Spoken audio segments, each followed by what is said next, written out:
It looks like we're live. We are live. We are live. Hey, everybody. What's going on, world? It's Wes Smith and the Wes Smith Variety ShYo and Dave Keener. Say hello. Hey, guys. What's happening? Oh, and Hello. Kelly, Agent 137 Ross, hanging out. Hello. Kelly's in New York. I'm in San Diego. And Dave, where are you at today, man? Toronto, Canada. Ah, all right. So you two are on the same time zone, I think. Yeah, right? yeah. We are. It's 8:08. Happy 8:08. Yep. Wow. Well, you know, we've had a couple. Hey, we're getting close to starting on time most of the time. Close enough. So hey, welcome anybody and everyone, you two, and real quick, couple event announcements for myself and any of the two of you. Let's see, this weekend coming up. Wait, is it this weekend, Kelly? No, not this weekend. But yes, this weekend. Sorry, this weekend, West Coast Weekender in San Diego. That's happening starting tomorrow, Thursday, Friday, Saturday, Sunday. All kinds of awesome stuff. Check it out, westcoastweekender.net. The thing I'm doing at this one is I'm speaking at a producer panel, focused more on the side of studio stuff and some technique, but also the business side of studio and running studio, working in studio, making money, trying to make money, that sort of stuff. So if you're in San Diego or you're headed here for West Coast Weekender, come check it out.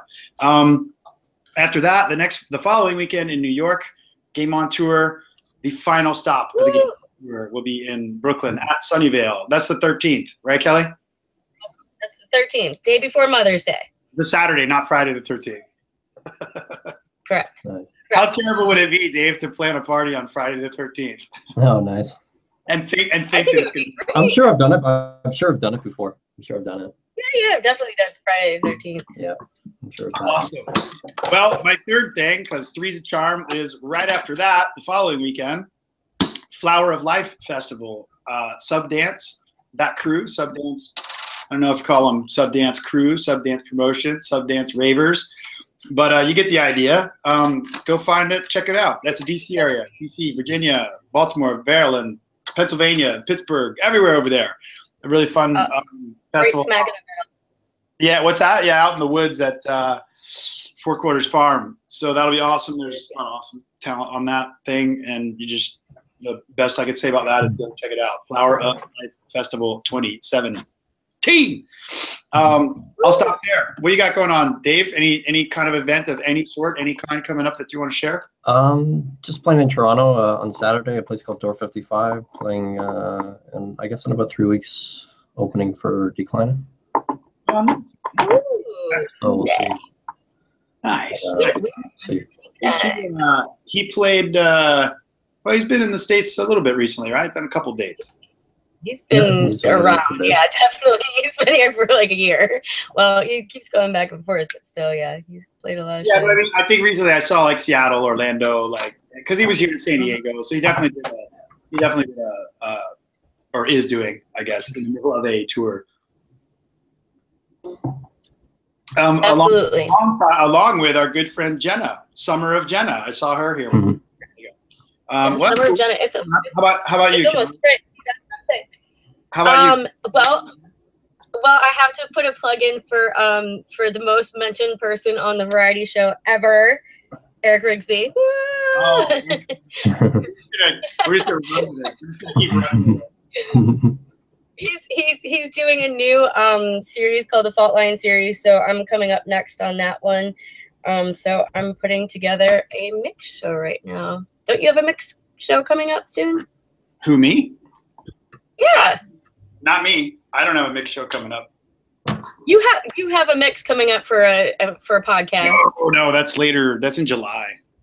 Oh, okay. That's top secret. Yeah, I don't want to go I don't want to go too far out into the future. So, that's for events and news and things coming for anybody. And as usual, check out. Let's see where to find myself and the people that are on here today.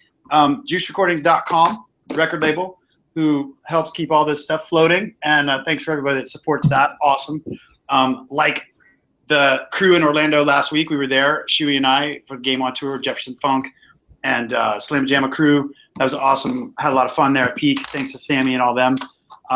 So yeah, juicerecordings.com. Check it out. Fun music, and then all the other, you can find all the other stuff from there. And then my website, it's wessmithyo.com. That's where you can find me and all that stuff, including like the jump off to past episodes of this with Eric Rigsby mentioned more than anybody else. You can find that. Dave, where can we find you, man? Anybody listening can go like check you out and yeah, sure. Just keenerthedj.com. So Keener thedj.com, and it's all on there. All the links are on there to Facebook, SoundCloud. Great site for that. So that's how you have to do it these days, right? That's what websites are for nowadays. I think it's just a hub. Yeah, it's just a hub. It's just a hub. Yeah, I see your site, keenerthedj.com. Awesome. Go check out his super fun stuff while we're hanging out on here talking. And Kelly, for you, agent137.com. What's that? Agent137.com.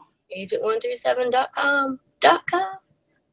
Awesome. So, yeah, man. So I'll reintroduce Dave Keener. So I know you, man. It's kind of funny. I was trying to remember. Yeah. I was trying to remember how I knew you or how I met you. Sorry. And I'm pretty sure we were both stumbling around at like EDM Biz or during EDC week in Vegas. That is how we met.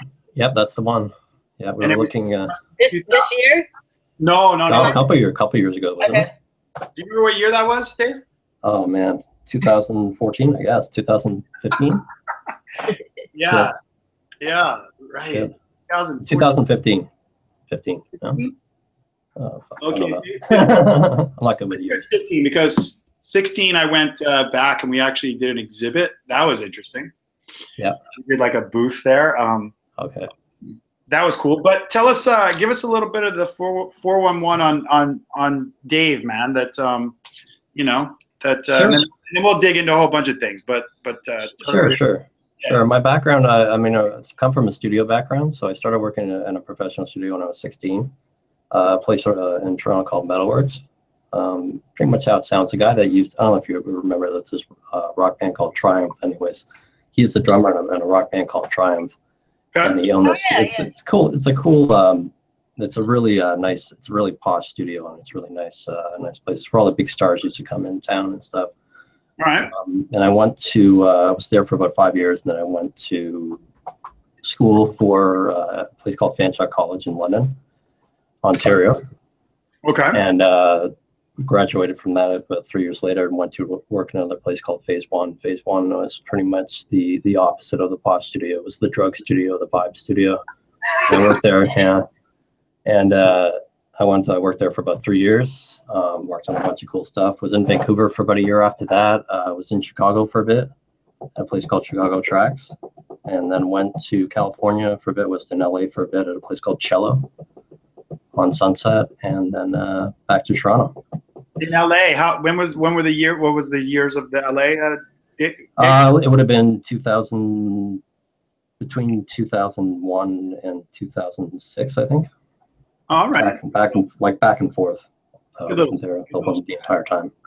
Were you working with? Was a lot of that work, bands or electronic stuff, or kind of? Well, back then, I mean, the industry was completely different. Most of the electronic bands couldn't afford to record in big studios. Right. Because they're $2,000 a day or whatever. Right. But mostly hip hop, rock, hip hop. Was the when you were in LA at that time period? I mean, just historically speaking, I'm having some synapses here. I would think that time period would probably be right about when, some of these people like 2001 and stuff. Well, 2001 to 6, almost 10 years ago. So maybe not, but I would think like people like Diplo and, would have just maybe, or Steve Aoki, those guys maybe cutting their teeth at that time. I mean, it was a little bit after DJ AM, or when did DJ AM pass away? I guess 2012, maybe. Was it? Okay, so it was after you left before. Oh yeah, I left before the whole what was that that party that Aoki he used to throw that party on Tuesday nights. Right before that started, pretty much. Yeah, it was like a weekend thing, right? Kind of an obscure day kind of thing, right? Yeah, he did that, and then he did another one with an electro night where he had like Lady Gaga and stuff before she was famous. He had like Mastercraft and like Justice and stuff before they were famous. Oh yeah. It was just it was a specialty party on a Tuesday night, and then it just blew up and just blew up after that. That was going on while you were there, or no? That just started as I was leaving. Oh, okay. It just started. So like that whole hard electro scene that came out of LA, I guess, like pretty much happened right after I left. Was that kind of where that came from? I don't really know much of the history of that. Hard to say, man. I think that's where it kind of blew up from. I don't think it's where it came from, but it's definitely where it kind of blew up from. Yeah. It kind of became trendy at that point, I guess, and then Justice became huge, and then everything just blew up from that, I guess. Yeah, I mean, I guess that's kind of like that was round one, and then I guess the dubstep happened basically with eating the same thing out of LA, right? Yeah, I guess the dubstep was probably around 2009 maybe, and then 2010. Yeah, okay. Probably around there. It seems like it's been like 5 to 7 years, something like that. So from when it exploded onto like Grammy level stuff, you know? Yeah. I remember I saw Skrillex pretty early on, or like 2010 at South by Southwest. Okay. And, with Scream and all those, who else was, Sub Focus was the first time they played in North America and stuff like that. Okay.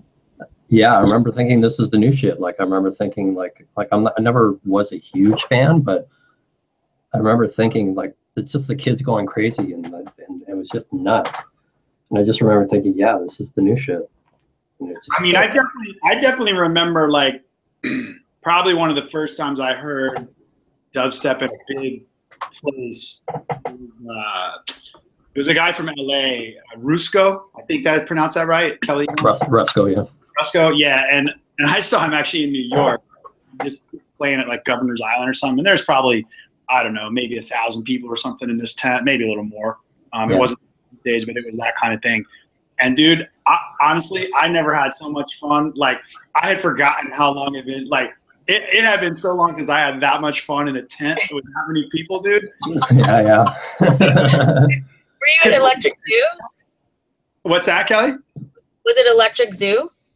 Yeah, probably. It was one. There was only like a couple pretty big parties that happened out there on Governor's Island at that time. Yeah. So, you know, the whole experience of bussing out there, and you know, it's the whole, I mean, straight up festival experience, right? And I went with this girl I had met at the time. I don't know, like just a friend out there, and she turned out to be completely bananas, and it was awesome. Like she was on like so many drugs, dude. And I remember the fun part of the day because like it wasn't really babysitting, like her faculties were with her, but she was just on another planet, man. And so it was like, you know, so it was like walking around with a zombie almost, you know, but a hyperactive one, and like lost her shoes, like, you know, lost a sock, like just everything that happened. But there was never any complaining about anything, dude. It was just like march on, and then I find ourselves like it was still light because I could see people vividly. I remember it, and I didn't know who he was, and then someone told me, but that tent was going off, dude. And kind of like you, Dave, I was like, you know, it wasn't like probably super new at the time because it was over to the East Coast, I guess. But yeah, I was like, this is very different. Yeah, for sure. I remember the party I was at it was like 80 kids.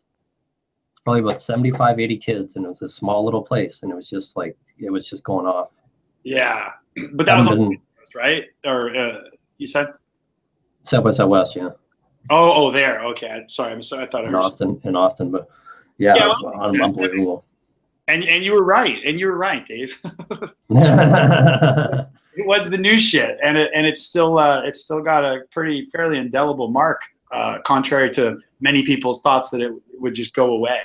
Yeah, it's still kicking. I mean, without dubstep, you wouldn't have glitch, so like glitch hop and stuff. So I love glitch. So yeah, absolutely. You know, so.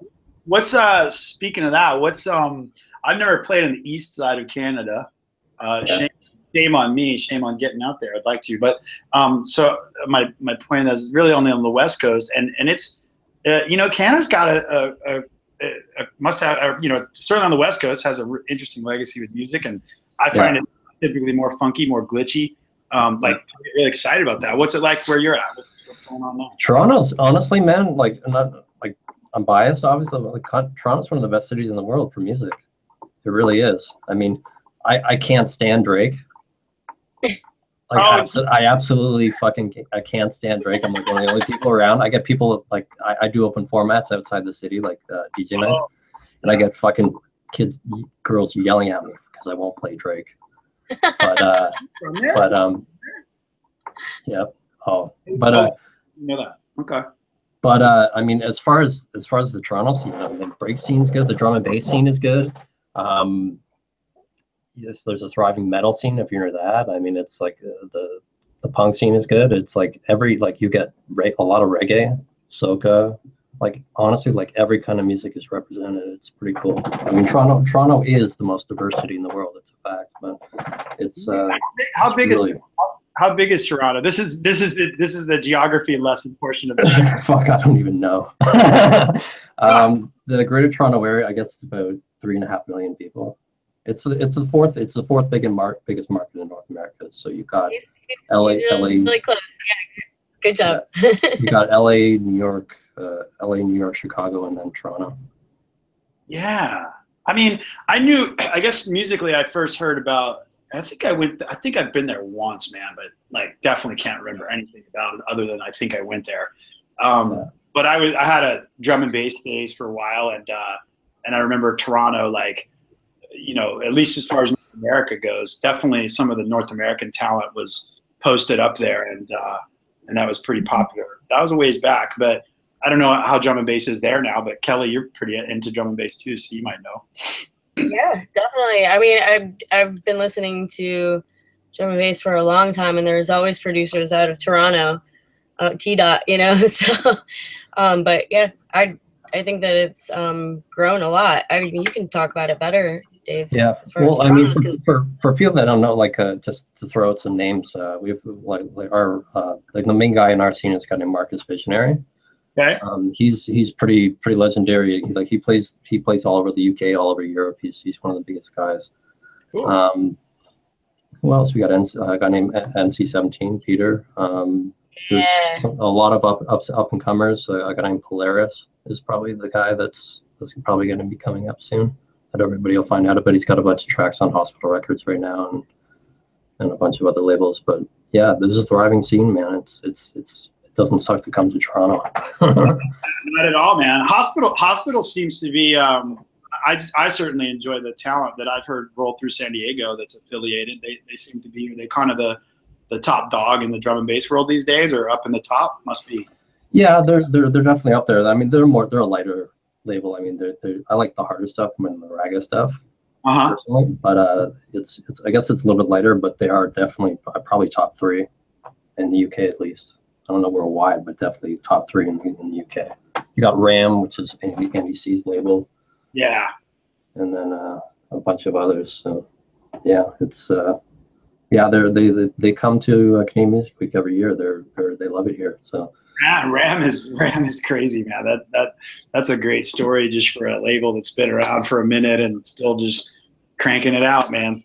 Oh, for sure. For sure, they play a lot of shows in Toronto. Like Andy C, it's the shows that he plays in Toronto are legendary. It's crazy. I went to a 12-hour Ram party at Fabric and became a drum and bass DJ after that. Yeah, pretty much. Pretty much. Yeah. 12 hours. Yeah.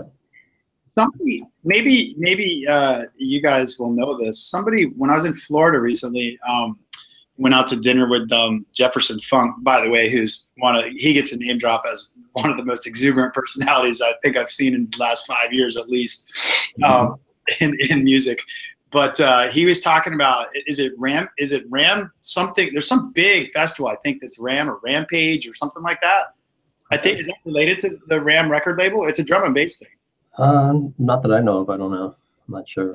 Oh, he was like, Florida? Maybe I don't know. No. It's in the UK. It's called Boomtown or no? Rampage 2017. You okay. can. Hey, it's in, it's called the biggest drum and bass and dubstep party in the world is their claim. Oh, nice. Yeah, if you hit their website, it's Rampage. Oh, okay. I've never RAMPAGE.BE, whatever that is. Drum and bass and dubstep all weekend long. Yeah. I mean, it definitely looks intense, but anyway, maybe add that to your global travels. Yeah, for sure. I mean, there's so many big festivals now. It's crazy. Yeah, They're popping up everywhere. I want to go to Sun and Base. That one is my. The one in Ibiza, yeah, it's in Italy. Oh, okay. There's one in Ibiza too. Close, yeah. Yeah. Dude, this website, if you go to this website, I don't know if it does this in every browser, but all the menus shaking. It's wiggling and it's driving me nuts. I went out of it. Oh, yeah. You can't spend a lot of time on this page if you're sober. Yeah, no, this is too much. Maybe that's the point, man. It's subtle, but not subtle enough. Well, that's interesting about the big festivals and festivals in general, man. Like, I was going to make a comment because I saw Goldie, drum and bass Goldie. I don't know if there's another Goldie, but that Goldie. I don't think there is. I think that's it. Yeah, I think when you say Goldie, it's pretty straightforward, right? Yeah. I think Goldie and Goldilocks, that's about it. Anyway, I saw him play here, and it was like, I mean, you know, people do tour stops for all sorts of reasons to fill in dates and stuff. But I just, like, I've seen a few of my favorite artists. It's good for me. I've seen them in pretty small venues, you know, a couple hundred people, let's say max. But at the same time, it's kind of interesting to me too, because you get these crazy festivals, and you know, and then you see some of these guys play at, like, I don't know, with 100, 150, 200 people, you know. Yeah, like, what do you mean in their hometown? Like, so there's sorts of people in my hometown that have played these festivals that can't even bring out, you know, a couple of 150, 200 people. It's like, I don't know, but you got to figure. I talked to one of the guys at EDC, one of the lawyer guys, and they said a lot of the people that are playing EDC are playing it for free. They're playing it for a pass. That's interesting. Well, yeah, I mean, if you don't mind, I kind of dig into this a little bit, because I've been hearing more and more of this, you know. I wouldn't say, first of all, absolutely nothing surprises me anymore if I hear it in the music business. But yeah, kind of interesting, because I definitely, there is some, like, you know, man, it's like you see some people that are headlining a big festival, right? And then I've caught them playing like 100-person party. It just, it seems so out of balance, right? It doesn't seem to make sense. Well, the thing is, they haven't paid their dues. A lot of them. I guess I don't, you know. No. Maybe. I don't know.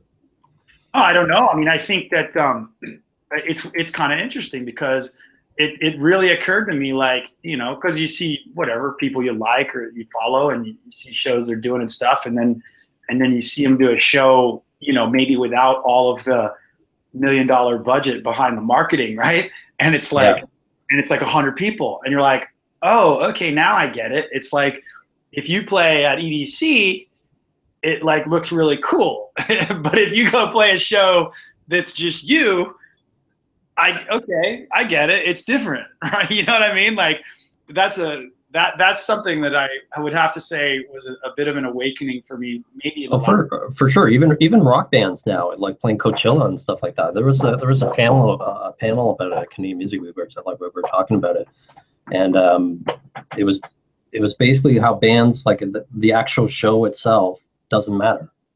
It's the lead up to the show that matters. Like, promoting yourself leading up, saying it's not the gig itself. It's the fact that you're playing Coachella. Yeah. And you're promoting yourself leading up to it, and that's where you take advantage of it. You know what I mean? So if you're playing at Coachella for an early slot for, say, you know, 200 or 300 people, right, it doesn't really matter that much. But it does matter to other people. Like, it matters to other promoters, right? If you can say to some promoter or something, I played Coachella. They're not thinking that you played for 100 people or 150 people or whatever. Right. Yeah, that's true. Well, halo. Yeah, so it's a big halo effect, right? To that, you know, like resume building. Well, so to take this one step further, I've heard, and this is within this year more recently. Again, doesn't really surprise me if it's true, but I had no way to validate it. But I've heard several different people talk about not only playing for free, but paying some substantial amounts of money to actually get those slots. Oh yeah, pay to play is real, man. I mean, it still happen in LA too. I can't say that I'm not, you know, it doesn't change my view of what I do, but at all. But it's interesting. You know, there's a lot of things that happen out there, but that's not one that I just didn't. I guess it just didn't occur to me, like, you know, that some of my favorites might be in that position, you know? Yeah. It's great. So It's what does insane. that do? Like, do you have any, and I don't even think I'm not even saying it's a bad thing per se. Do you have any, but I'm interested in, like, because it came out recently on the last couple tour date stops, but with you talking about some of the EDCs and like you said, the Coachellas and the big places. Does that, do you know anything about, like, I mean, the amounts of money that's going into that? Like, what does that take? Is that, like, you know, their overall production cost, you mean, or? No, like for these pay to play, like this concept, right? Oh, so, how much does it take to? Oh, I have no idea. I don't think EDC is doing it. I don't think Coachella's doing it. But I don't know firsthand anybody that's actually paid and done it.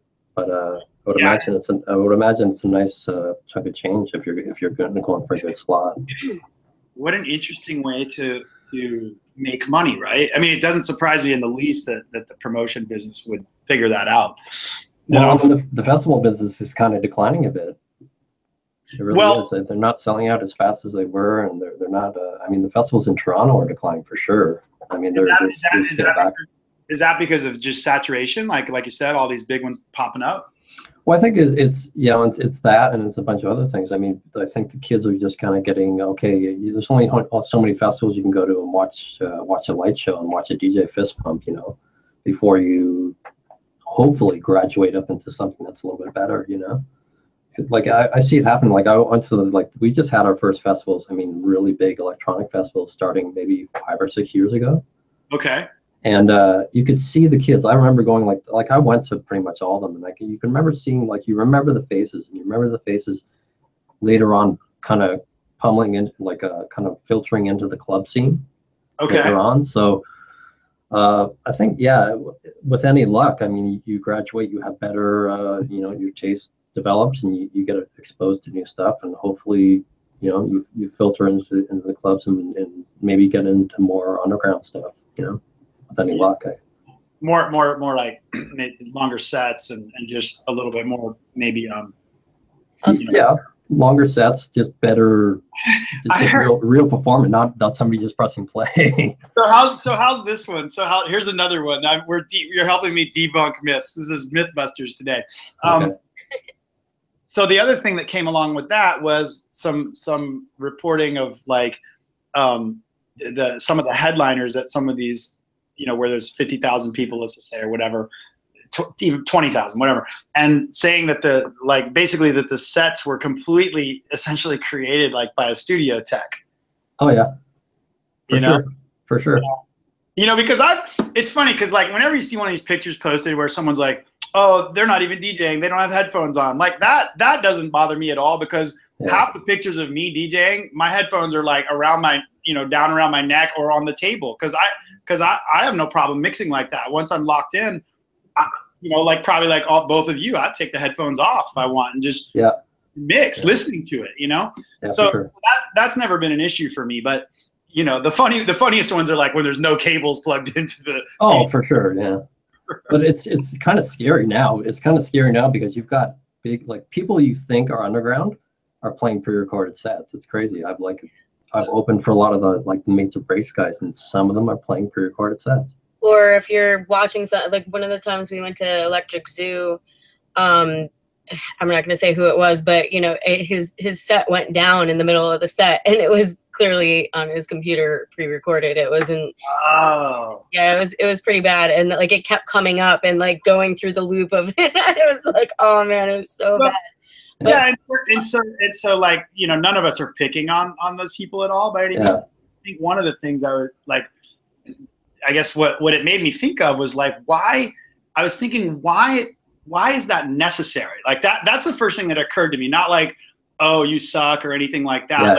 I seldom, like, you know, point the finger before I'm like, okay, why would you do that? Like, I'm thinking to myself, like, what would be the reason to do that? You know, like, and so I'm almost thinking, like, is it almost like insurance? Like, I'm almost wondering if, like, festival promoters require it in some cases, because they're so concerned about, I don't know, like it's everything not being perfect, you know, for a huge crowd like that. I don't know. Like, do you know? Well, I'll tell you what. I met one of the head AM only guys, like the booking agents, and like there was a whole bunch of them, and I was basically talking to them about fake DJs, and they basically said to me like, "You're stupid for being a real DJ." Yeah, I couldn't believe, like, you're basically, why wouldn't you play a pre-recorded set? They were like, why wouldn't you? Yeah. Huh. So it's like, you gotta be kidding me. Well, okay. I mean, that's a real world example, but why would you play a pre-recorded set? Like what? Like for either. I understand for the lights, maybe the light show, syncing to a light show, maybe. Okay. But I've spoken to most of the head light guys, and every single one of them said you could do a good light show without syncing lights. But I don't know, man. That's a reason. I guess I could.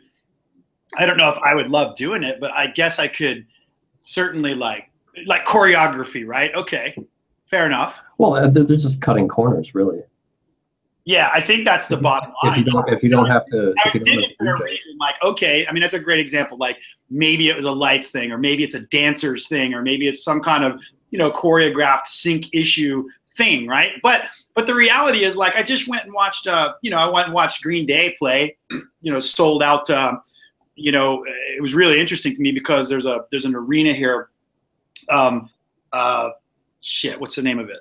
Anyway, it's like a basketball size arena, I guess. And the LED Presents is one of the big, like, sort of rave promoters, especially for the younger crowd, that you know, they fill that place up pretty good when they do a really, really big stacked lineup, you know, and they've got 3 or 4 parties through the year that are like their big ones, you know, and then they do club stuff kind of the rest of the year and some of the outdoor festivals.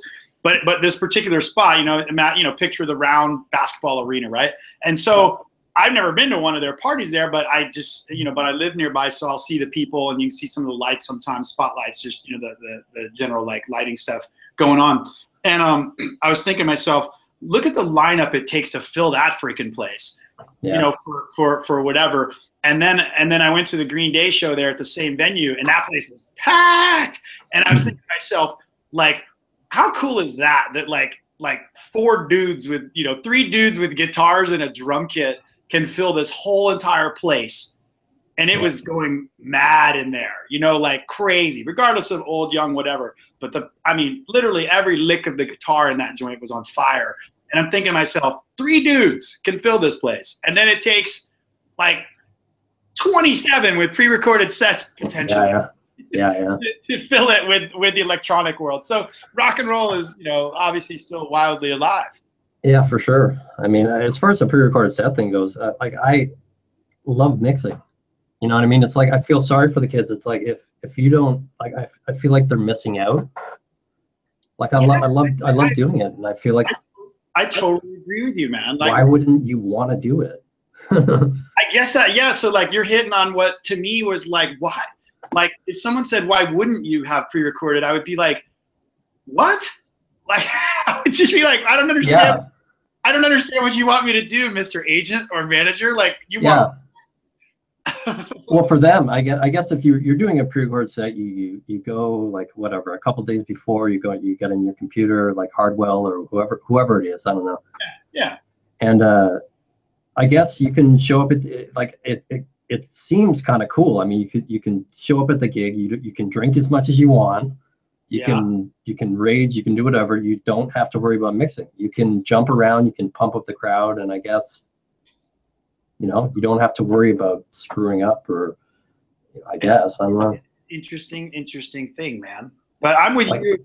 I'm with you on that. And I mean, I ain't hating on them, whatever, you know, make your money, do your thing. But I just, more like, to me, it just never occurred to me, you know, like, I was because I thought to myself, like you're saying, it's like, but which part, where's the fun part? Like, what happened to the fun part? Like I would do that if I did that for a year, like, because it was contractual or something. I would be like, but where's the fun part?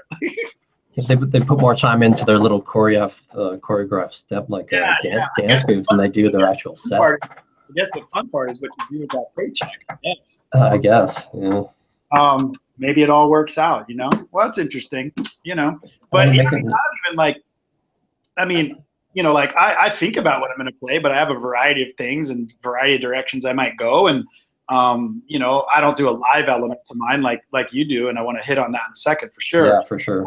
But, you know, the mixing, and every time I go up to the CDJs and like it's happened like twice this year where I forget, like maybe I had a beer or two and like I forget, and I start like doing, you know, before, like as I'm going on and kind of fixing things from the previous DJ, and I'll be like, damn it, what is wrong? Like I can't I can't beat match. And then I realize like they've left like the quantize on or the sync button, the master sync on or whatever.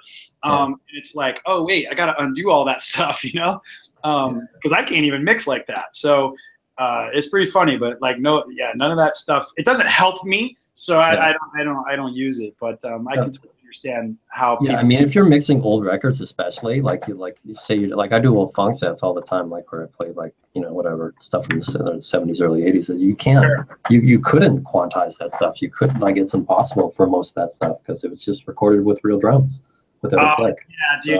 Yeah, dude, you're totally right about that, because some of the like some of my like I call them sticky bumps, like the edits are all like edits, you know, just edits of songs, you know, or total remixes, but you know, not stuff that I would sell, just giveaway stuff, you know, and I like funk, so I go to some of those old 70s, you know, whatever obscure traditional road touring, you know, funk band type things, and you try to pick those things apart to pull out a horn section or something. It's like, holy crap, like you really, like that's actually where I really started to kind of realize how imperfect but perfect live music can be, you know.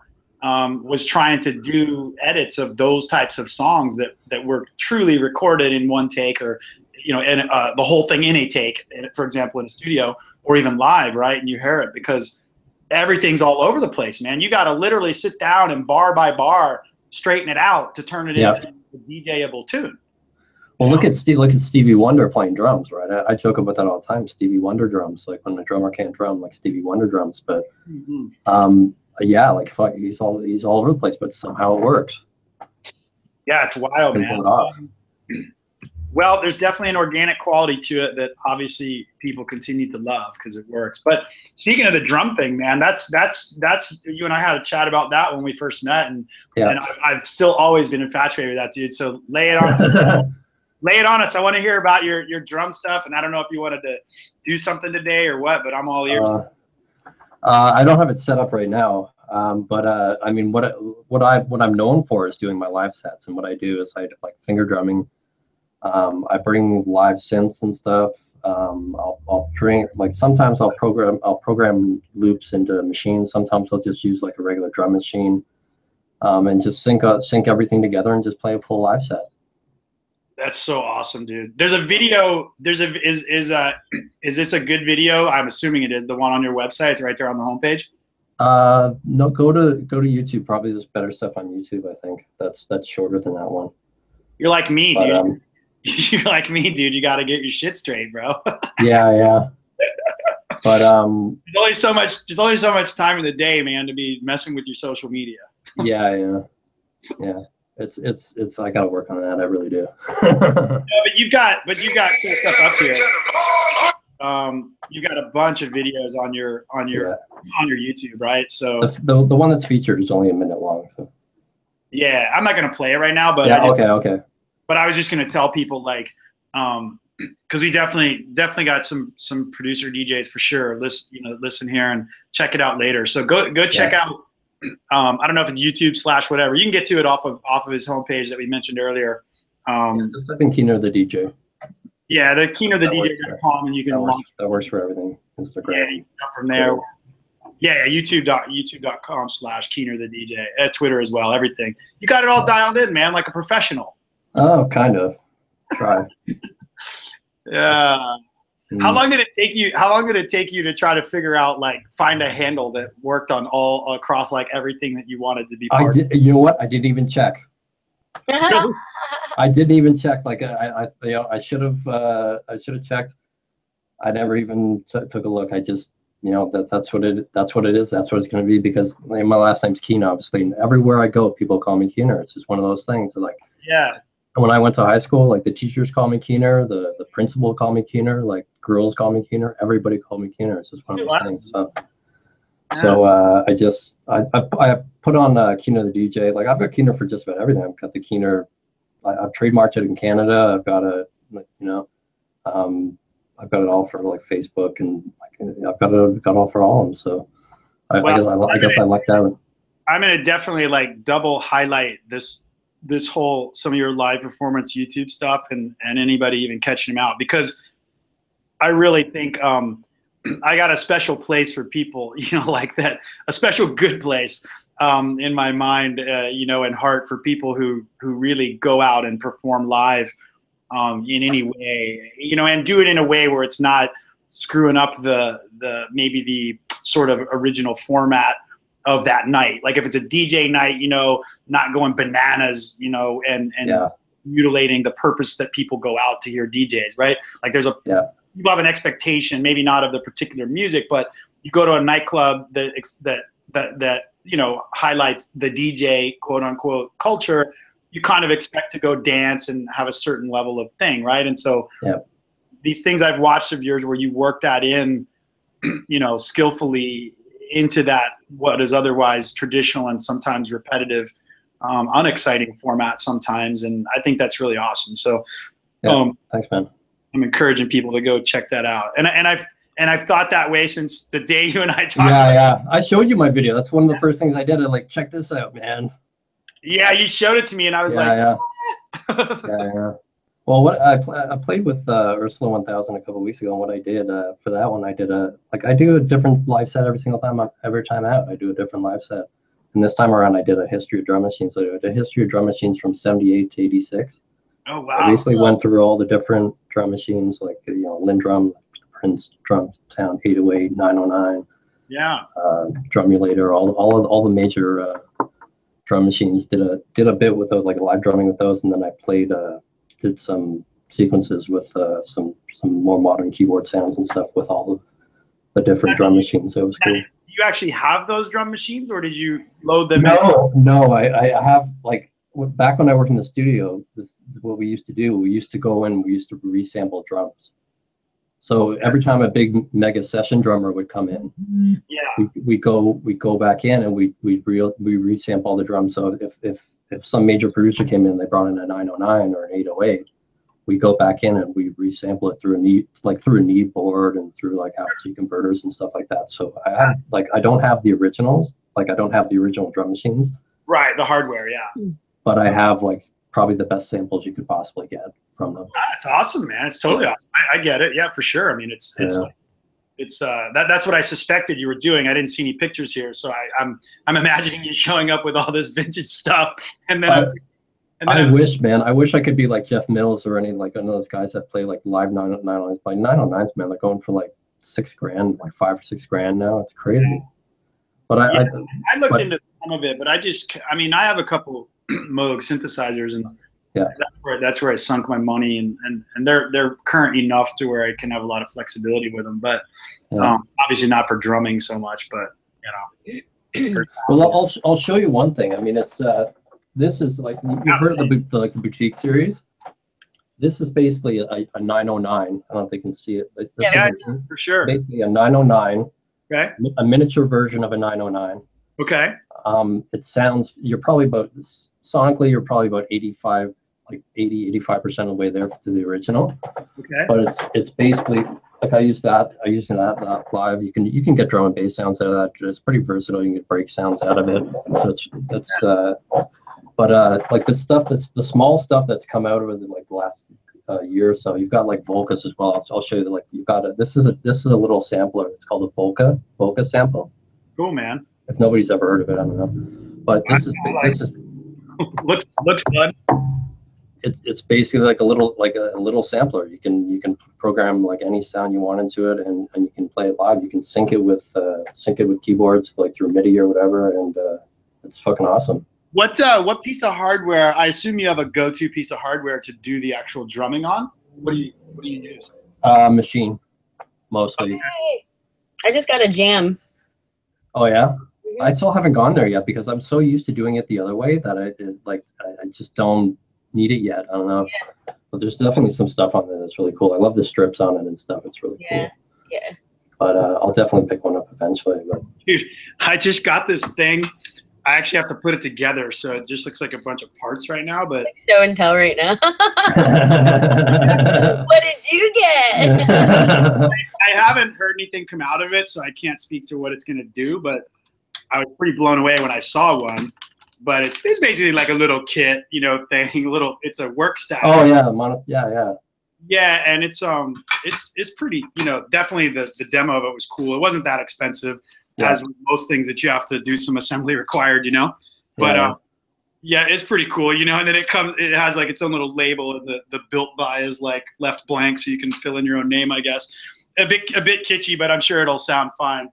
Oh yeah, you can get like hook up on you can get those. It's called the Square One, like a Korg Square One sequencer to it, and you can get some, you know, you can get some awesome stuff out of that for sure. Well, I definitely love to run MIDI through, you know. It sounds old school, but you know, you're obviously aware of all that. So I'm definitely a huge outboard MIDI fan to generate, you know, sounds. As much as I am of soft synths too, but you know, it's all come a long way. It's cool, but there's still some fun to like. It's almost like the pre-recorded set, you know, sort of conundrum, right? It's like sometimes you just want to, you know, I don't know, tap out some notes and things on MIDI and listen to old gear do what it does. Yeah. Quite often imperfectly. You can always fix it. Oh, yeah. You like MIDI sync, like MIDI clock syncing keyboards is still like, it's a lot better than used to. Like I had so many sleepless nights back in the day trying to sync up keyboards and stuff in the studio. Just a nightmare. Now it's a lot easier, but it's still not perfect. It's still not even close to being perfect. It's pretty reliable, dude. I mean, I remember like when I did some vinyl records that used outboard gear, which was a lot at the time. I mean, it was all MIDI to you know, whatever, a Novation base station, things like that, and that was you know, it was highly unreliable, man. Like you had to you'd have to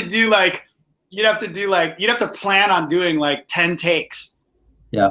You know, and it was all digital. I mean, digitally triggered, right? But you'd have to plan on the time to do like 10 takes, you know, to where one piece of the device chain wouldn't have a hiccup or a fallout or some kind of, you know, cache backup or whatever.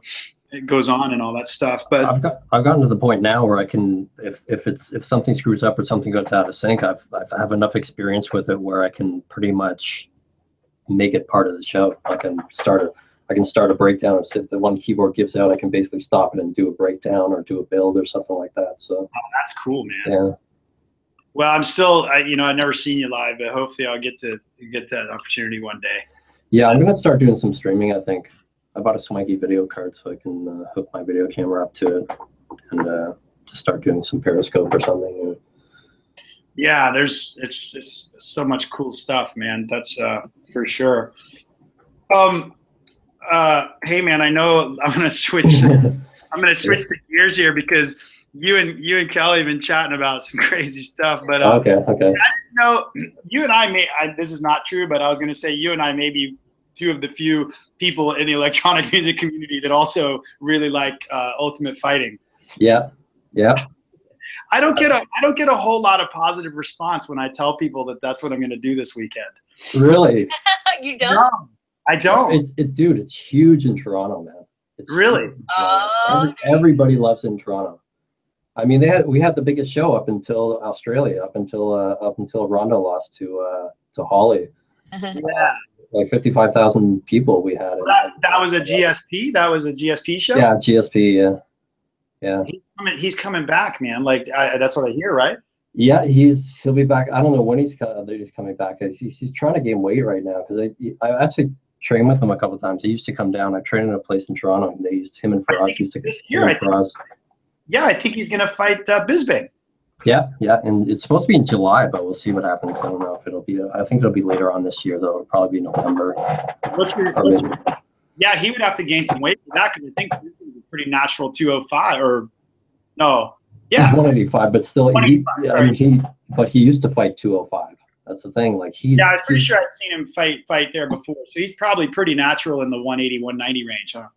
At least, like, I mean, he walks around at probably about 215 pounds, and GSP, I mean, GSP is my height. He's about 5'9", and he probably walks around. Yeah. I mean, GSP fought BJ Penn back in the day, you know, and who's he's tiny. like, yeah, and he's going to be way smaller than Bisping, so it's a huge disadvantage. But obviously, I mean, he's more skilled than him, obviously. But Bisping's he's one of those guys. He's just tough, man, and he's hard to knock out. He's hard to beat. So I'll never forget that, as with many people, that when Dan Henderson knocked him out, dude, that was just so brutal. I was there, man. I went to UFC 100. Like, I was there in Vegas, and it was by far the biggest cheer of the night. Like, Bisping, everybody, because they did the Ultimate Fighter leading up. I remember the beef leading up to it, and fucking the crowd just booed the shit out of Bisping. It was like one of the loudest boos I've ever heard. If anyone ever deserved a beating like that, it was him. I mean, that dude runs his mouth like uncontrollably. Well, it's not just like he knocked him out, like he didn't with that overhand, but as soon as he hit the mat, nailed his head on the mat, and then fucking Henderson jumped on him and then fucking nailed him with that last shot. I remember, yeah, it's full airborne Henderson. Yeah. That became his logo, actually. Bisping's head like bounces off the mat, and then pretty much in sync, Henderson's hand comes down and just whacks it. And it was like, you know, and yeah, I mean, it was definitely. I mean, it wasn't like the buzzer had rang or anything, but he was clearly probably out. But yeah. It's funny, you know. You see that happen in more fights than people probably want to admit. I mean, it just happened on such an epic event with such popular people and so much publicity that it I think reached a lot of people that really reacted much more violently than they would if they just saw it happen to the undercard. Yeah, for sure. How many events have you been to? You've been to a bunch, eh? Probably 10 live. Yeah. I think I'm at like maybe 13 or 14. Yeah, I mean, I've been to I went to the live ones a lot more before I haven't been to a live one in San Diego. They haven't had many since I've been here, but I got up to Anaheim. It's a couple hours by train for me. Train stop right there where they do fights. That's where I saw Ronda Rousey fight. Dude, it was like, I don't know, 9 seconds or something. Yeah. That thing in Anaheim. It was like maybe 4 or 5 years ago, 6 years ago, or whatever. Yeah. It was like her second fight, I think. And that it was interesting, man. It was like, and then the funny part was like everyone was like, well, now what do we do? Like where do we go? Like, everyone's like, now what? So they were planned after parties and planned this and planned that. Like there was this hour gap between everything starting, so it was kind of funny. There's not a lot to do in Anaheim. So if if it's planned entertainment that you're there for and everything's late, there's really nothing to do in Anaheim. So it's kind of like you just hang out and wait. So we're on the West Coast too, and it ends early. It ends around 10 or 11 o'clock on the West Coast. So even any normal kind of night out activity wouldn't really be going yet, So anyway, but yeah, that was a cool one, but not really my favorite, but I definitely wanted to see her fight live because I didn't think, kind of interesting, like I felt at the time like she wouldn't fight that long, and I guess that, she fought maybe 3-4 years, I guess, right? Yeah, I think she'll be back. You do? I think she'll be back, totally. Why if you were her, why would you come back, man? Like, is it just? I don't know. You just can't. Fighting's one of those things, man. You just can't. It's embedded in you. You just can't get rid of it. Like, look at even I saw a headline that Chuck Liddell wants to come back. Yeah, I saw that. Come on. So it's like, you know what I mean? It's like you can't get rid of it. You can't get it out of your system. And like, look at BJ. BJ, like the last 2 fights, BJ got smoked in his last 2 fights, and he's fighting again. So speaking of live fights, I was at the most brutal beating of BJ Penn's life when Nick Diaz in Vegas just destroyed him, man. It was just like, anybody listening that's into fights right now, like if you haven't seen that, go find the YouTube, just the highlight reel of Nick Diaz going to work on BJ Penn. And I truly believe that was, you know, that was a game changer mentally and maybe even physically for BJ. Like he never, I saw him fight before that. I saw him live in New Jersey a couple years before that. He fought Kenny Florian and just put the work on Kenny Florian. Yeah. I mean, like, fantastic, like, just skill and display, and just worked him, you know? And so I had seen that, so I knew, like, what he was capable of. And then to go watch him, you know, granted, to his credit, fight a larger man in Nick Diaz, but wow, it was like a high school football team playing a pro, you know? It was just what? You know? Yeah. And I felt bad because I was definitely a BJ Penn fan, and I just felt like, for sure. I was like, how can the skill level be this different, you know? Well, I think BJ, I mean, he was the head of his own camp and stuff like that, so he pretty much trained himself. He had like a boxing coach, and he had a jiu-jitsu coach and stuff like that. But I mean, he was pretty much, he didn't have anybody to answer to, and he didn't have anybody. He was basically surrounded by a bunch of yes people. Yeah. And he didn't really evolve, so it's kind of sad because he's such a good dude. Yeah, seems like cool. I mean, I never met him in person, but what's probably your favorite fights you've been to live? The best fight was the first when GSP won his title back. The first fight in Montreal when GSP won his title back against Matt Serra. Who took the title from him? Matt Serra, yeah, and that was his only loss when he knocked him out as well, right? It was unbelievable. I've never like I've been to like soccer games in Europe and stuff like that. I've never seen I was like, when GSP won his title back, we're all yelling, like, I'm hugging guys that I don't even know. Yeah. In the aisles and stuff like that. We just went mental. It was crazy. We do that all the time on the West Coast. It's okay, man. Yeah. We don't do it in Canada that often. We don't do it in Canada that often. But we're also hammered. We're also hammered. Yeah. It's funny, the whole hug thing, because I didn't grow up with that really being part of my, youth or adult culture on the East Coast. And it's definitely funny. Like, it's totally cool out here, but it's funny when you go back and I forget, like, I'm somewhere that's not West Coast, and I'll just go in for a hug with someone and they're like, oh. I'm like, no, it's okay, man. Like, that's just how we do it. Yeah, you have to be careful with that sometimes in Toronto. Well, people are nice, but sometimes you just got to be careful. Yeah, totally, man. But as far as good fight, I mean, the fight in Toronto, like the one that was at the Rogers Center for 55,000 people, what happened is, like, I ended up getting a bunch. There's a hotel that's connected to it, so you can basically open your window in the hotel. Okay. And you can see out into the ring, right? You can see you're right there. And I basically got like a bunch of hotel rooms for my friends and stuff. And God, what an awesome night! Very cool. No doubt, man. That well, if you travel to see any fights, man, like, give me a shout, dude, if you're ever gonna do that or thinking about it. Because I got, like, my best friend, my best fight friend, and one of my best friends, Dave, Havati, ironically, Dave, he lives in San Francisco, so we're usually, like, texting each other when we're out with other people, locally watching fights. But I've been to most of the live fights with him, and my mom's actually come to a few, and some ex-girlfriend actually got me into watching MMA in the first place. It was like nice. That I talked about. Yeah, she was all into Krav Maga and Taekwondo and all these, cool. All these self-defense things, man. So that was when I lived in New York, and so she knew, she was kind of in the circuit of, people that trained, right? And so some amateur and people that had done a little pro circuit, and at that time they, were more throwing shows at that time. But it was cool. Like, I'm really, I feel pretty lucky that I got to, it's kind of like a kid getting the opportunity to maybe learn to DJ on vinyl, like, for no real reason, but they just learned that way. Yeah. But I felt like getting to get a couple years, like, in where I got to go to local, because, MMA, obviously hasn't been allowed in New York, but Jersey is just a hop across the water. So you could go out there and see, that's where you would see these fights at the hockey stadium there, and then smaller shows. But in New York, you could go to Muay Thai shows. Yeah.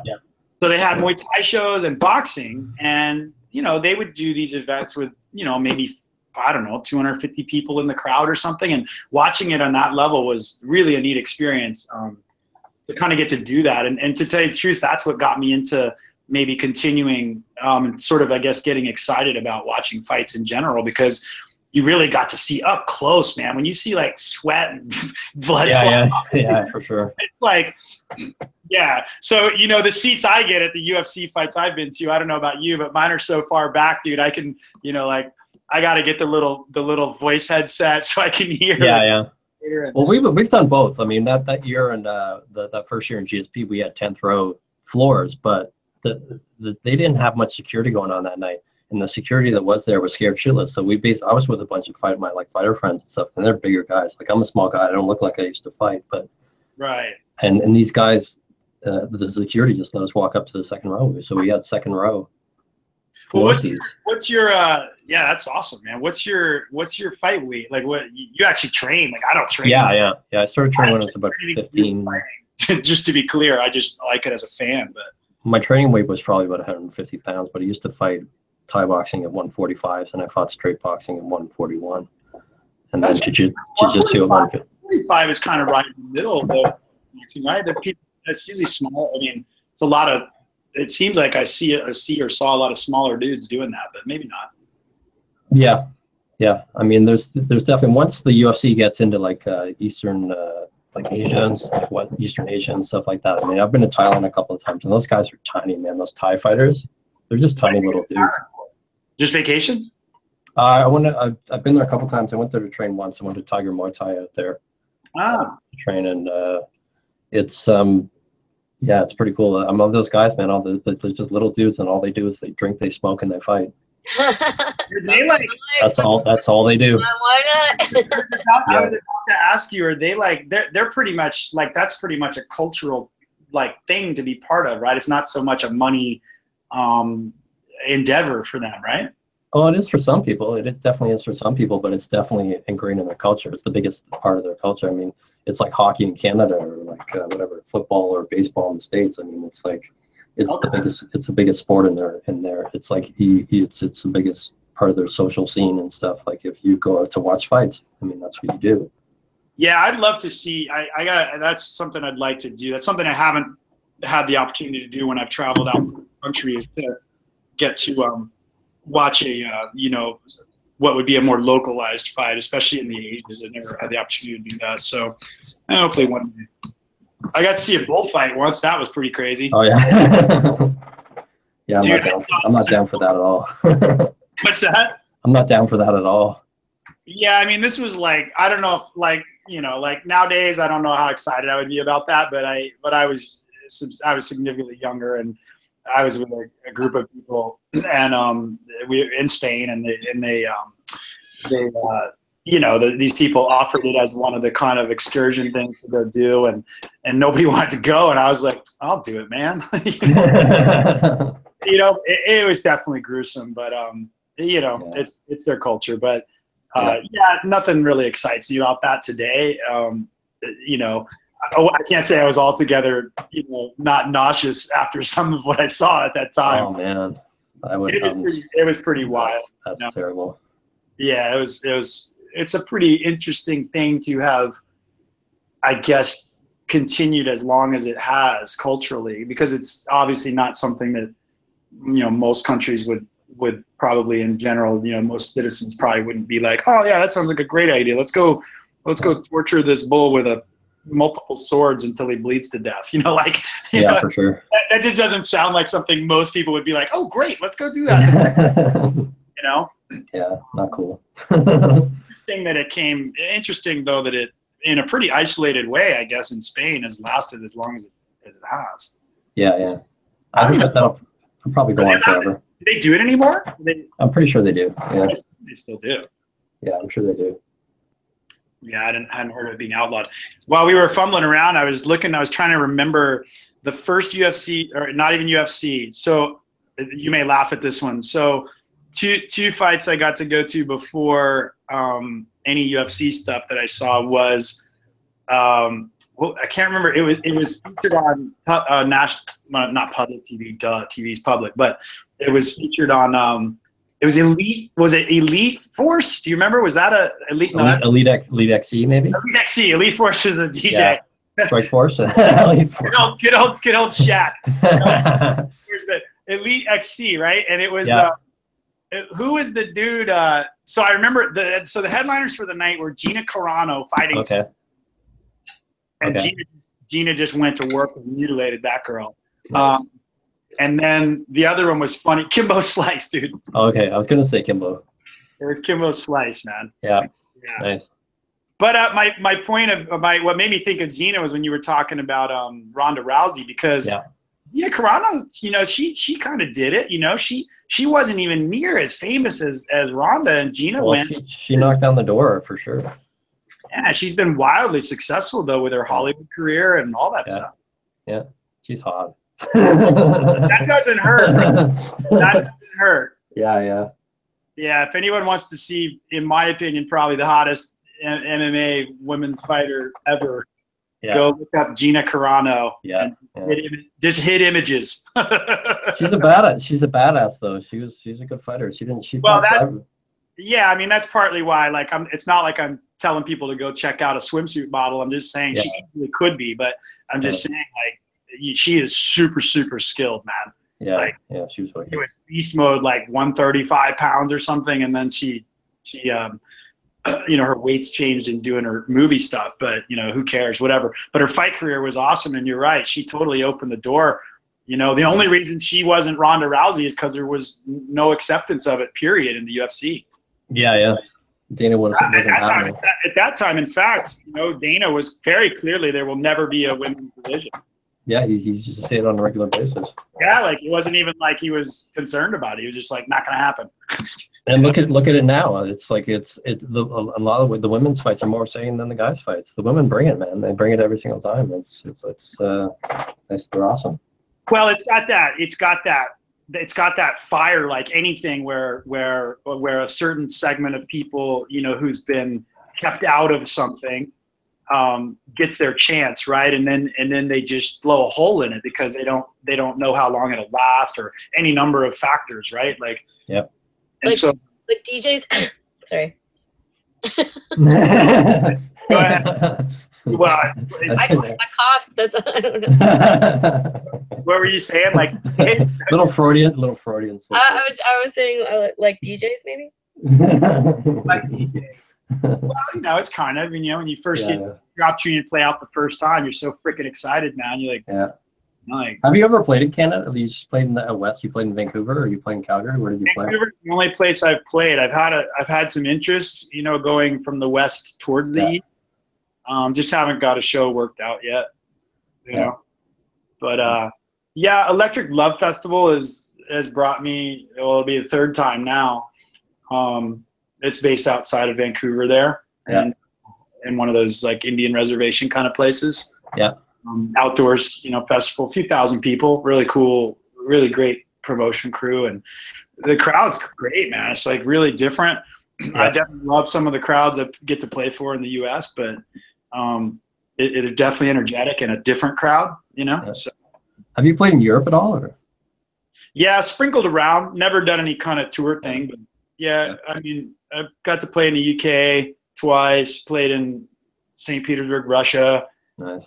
You played in India too? Is that true? Did I see that? Yeah. So, I mean, I'm definitely stoked for the opportunity I've had to go outside the country for sure. And they've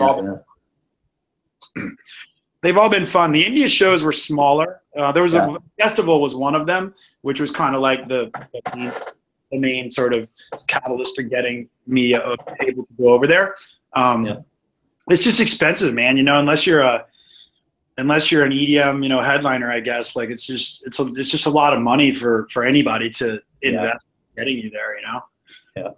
And it's not even like going to like, you know, you and I, if any of the three of us, you know, had an opportunity like in Australia, you know, you could go and pretty much knock it out for, you know, some kind of vacation price or whatever, you know. Yeah. Right? You just can't do that in India because the logistics are so crazy. Like, you know, just getting there and zero English and in terms of not the events you do, like they'll be English speaking, but anything else you do outside of that, you're just on your own, man. So it's like, I would say maybe the best way to put it is it's a hard trip, you know, like it's not like popping off a plane in Australia and then you go to a pub and meet people and hang out and you forgot your toothbrush. So you know, it's all good. You can go get one and read all the language and everything. Like it's an exhausting trip to travel around outside of the events you might be doing. Yeah. Just pure culture shock, eh? Is Russia like that as well? I didn't get to spend much time in Russia because I was only there for one show. Yeah. So, Lady Wax, you know, her crew in Beat We Trust, IBWT, they brought me there. And on the way back, actually, from the India thing, we worked that all out. And that was cool. And they have a great thing going on there in St. Petersburg and other places in Russia. Their crew does. They pretty much own it for that circuit. And they just all speak English. So. Yeah. What's the scene like in California right now? But the fans don't, dude. Russia was the first place where, like, you know, I wasn't there that long, so it was kind of compressed. So I had spent all the time up until the show I had spent with people. So I just kind of thought, oh, okay, well, that's going to be the norm. And then at the club, you know, I don't know, there was 800 to 1,000 people, something like that. And so when I was done playing, you know, I always like to go hang out and dance and meet people and talk. And I realized immediately, not happening. Bro. So yeah, so I basically would walk around with a Sharpie marker and just sign things. Oh my gosh. It was all I could do, right? So I think that's actually a good segue to talk about something else that you guys were going to talk about, since we're talking about Russia. How do you feel about Trump? Oh yeah, we got we got to get to the politics section of the show. Oh man. Yeah, who wants to talk about shows?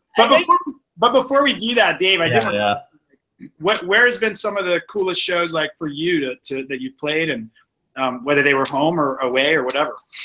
Well, most of the coolest shows just probably at home. Opening for some cool people. Like opened for Crafty Cuts, A-Skills, Freestylers, K-Lab, a whole bunch of, like, just probably just the home shows. Playing Montreal is cool too. I played Montreal maybe once or twice a year. Montreal's really cool. Put that on your radar for sure. Those guys are really cool. Do you always play your live?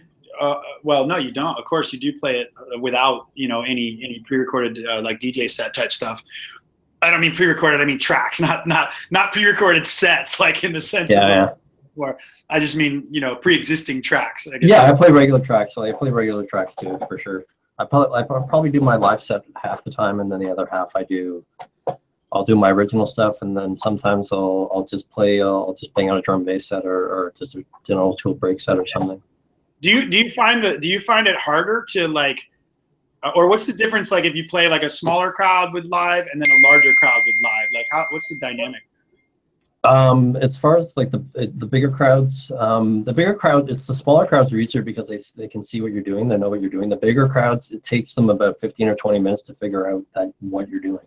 Mm-hmm. Oh. So it's like the bigger crowds, it's like, okay, like they don't like there's people around, like people in front maybe blocking you or something, and they can't see what you're doing. So it's like they don't know what's happening. Like they know that something's going down. I see. But they don't know what, so it takes them a while to figure out, okay, oh wow, this guy's doing this. So, but I would think, I would think they would try to project that or something, but I guess not. In all cases, can't do it. Yeah, I think what I have to do is start doing some tutorials or something, and just show people what I'm doing, because it's well, that's another whole time-consuming area of your life. Yeah, we'll see. I don't know. Just so people know what's up, and like they know what's going on. Like it's just because it's so stressful and so hard to do those live sets that it's like if people knew. Yeah. Can you imagine like what it's like to like I don't know, man. I just because the most recent live show I saw was that Green Day show. We had pretty awesome floor, you know, ability, pretty close, and it was just like that kind of stuff like occurs to me. I was thinking to myself like, man. I mean, obviously those guys have been doing their thing for a long time, but they're still so masterful at it, you know, like they just look like, I mean, maybe, I don't know, maybe I look that way playing records, you know, or, you know, quote unquote playing a DJ set because I've just done it so many times. But I mean, they really look like, it's like, and they don't look bored. You just look at them. It's like, dude, that guy knows more about that. He knows how to play that guitar better than he knows how to drive a car. Probably. You know, it's well, just, I mean, yeah, I mean, it's people might think that you're taking it easy, like, but I mean, for me, it's like I'm constantly pushing things as much as I can, and it's like it's almost like every show is like my first show. Yeah. Well, those guys definitely seemed to enjoy it like it was their first. Yeah. I don't think they didn't at all seem like they were, you know. Well, for them, it's like the old punk rock ethos of like get in the van and play. Like that's what you had to do back in the day. That's what you had to do. You had to get in the van and you had to play, you know, 4 or 5 shows a week. Yeah, maybe more. So it's funny. Like before we get back to our buddy Trump. Oh shit. Because I got some good fun on that one too. But I guess we go all over the place here. But damn it, what was I gonna say? I totally forgot, dude. Damn it, Trump swept. You're talking about punk bands. What's that, Kelly? Touring. You're talking about punk bands and touring. Oh yeah, so we were talking. Shuey and I were talking because she's been with me on these like 10 dates that we did. Not every one of them, but she's helped plan them even if she wasn't there. And we were having a long conversation about like just the way that maybe not the way DJ touring has changed, but certainly the way that it's done versus like kind of the more roots, like you said, the punk band style or just traveling band style on the bus, right?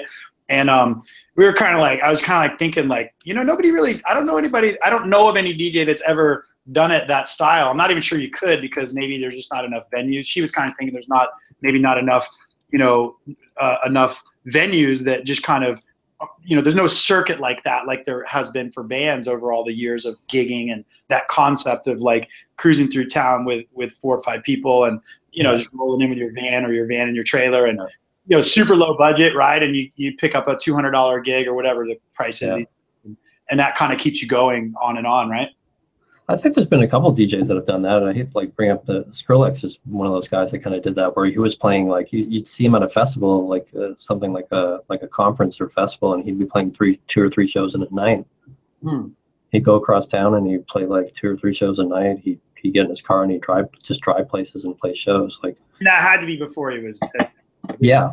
So because you know he was in a band before, and so he's kind of used to that whole thing. And I think he's. Oh, that makes a lot of sense. Yeah. So he was one of the guys that, I can't say I'm a huge fan, but I mean he definitely did it. He definitely put in his time. Yeah, that's certainly never been one of the reasons if I did or didn't enjoy something, you know, whatever. Yeah. That's certainly never been a reason for me. But all right, man. So what about the Trump apocalypse? Oh man, where do you even begin? It's like it's so much worse than you thought. Like we thought it was going to be, isn't it? It's insane. Oh, it's definitely worse than we thought it was going to be. Definitely. Like, well, and we thought it was going to be real bad. How about that? Yeah, exactly. It was going to be real bad. So yeah, it's a source of frustration, I think, every day. What's your top 5? You know, without pointing fingers, like what's your top 5 things that are worse than you thought they were going to be? Tom, how do you choose? I don't know. Well, the Jeff Sessions is a nightmare. That guy's a complete nightmare. The whole thing on weed and stuff like that. He basically wants to roll things back to the 1950s. Yeah. Or before that. I mean, it's like make America great again. Okay, how is it? You know, what exactly does that mean? You know, but I mean, I don't even. Well, I think. Well, you're Canadian. You are Canadian. Yeah, right? yeah. I was born in Niagara Falls. Yeah. Yeah. So we're allowed to. This is Kelly asked me. I'm like, we're allowed to have a politics session if we have a foreigner on the show. Sure. If it's all Americans on here, we're not allowed to do it because I feel like it'll just get out of control. Well, Americans don't like it when Canadians rip on their politics. I'm fine with it. You're okay with it? Okay. I'm fine with it. That's why I brought it up. I'm like, totally, dude. It's like, fuck you, Canadian. I don't want to listen to a bunch of Americans do it. Yeah. It would be nice, and I know you said you had dual citizenship, so I know you're also British, but it would be nice to hear the Canadian side of it, and because usually, like for me and the people that I'm friends with, maybe on social media, and that it's mostly people that you know are from the UK. So that's usually the only opinion that I've seen or heard.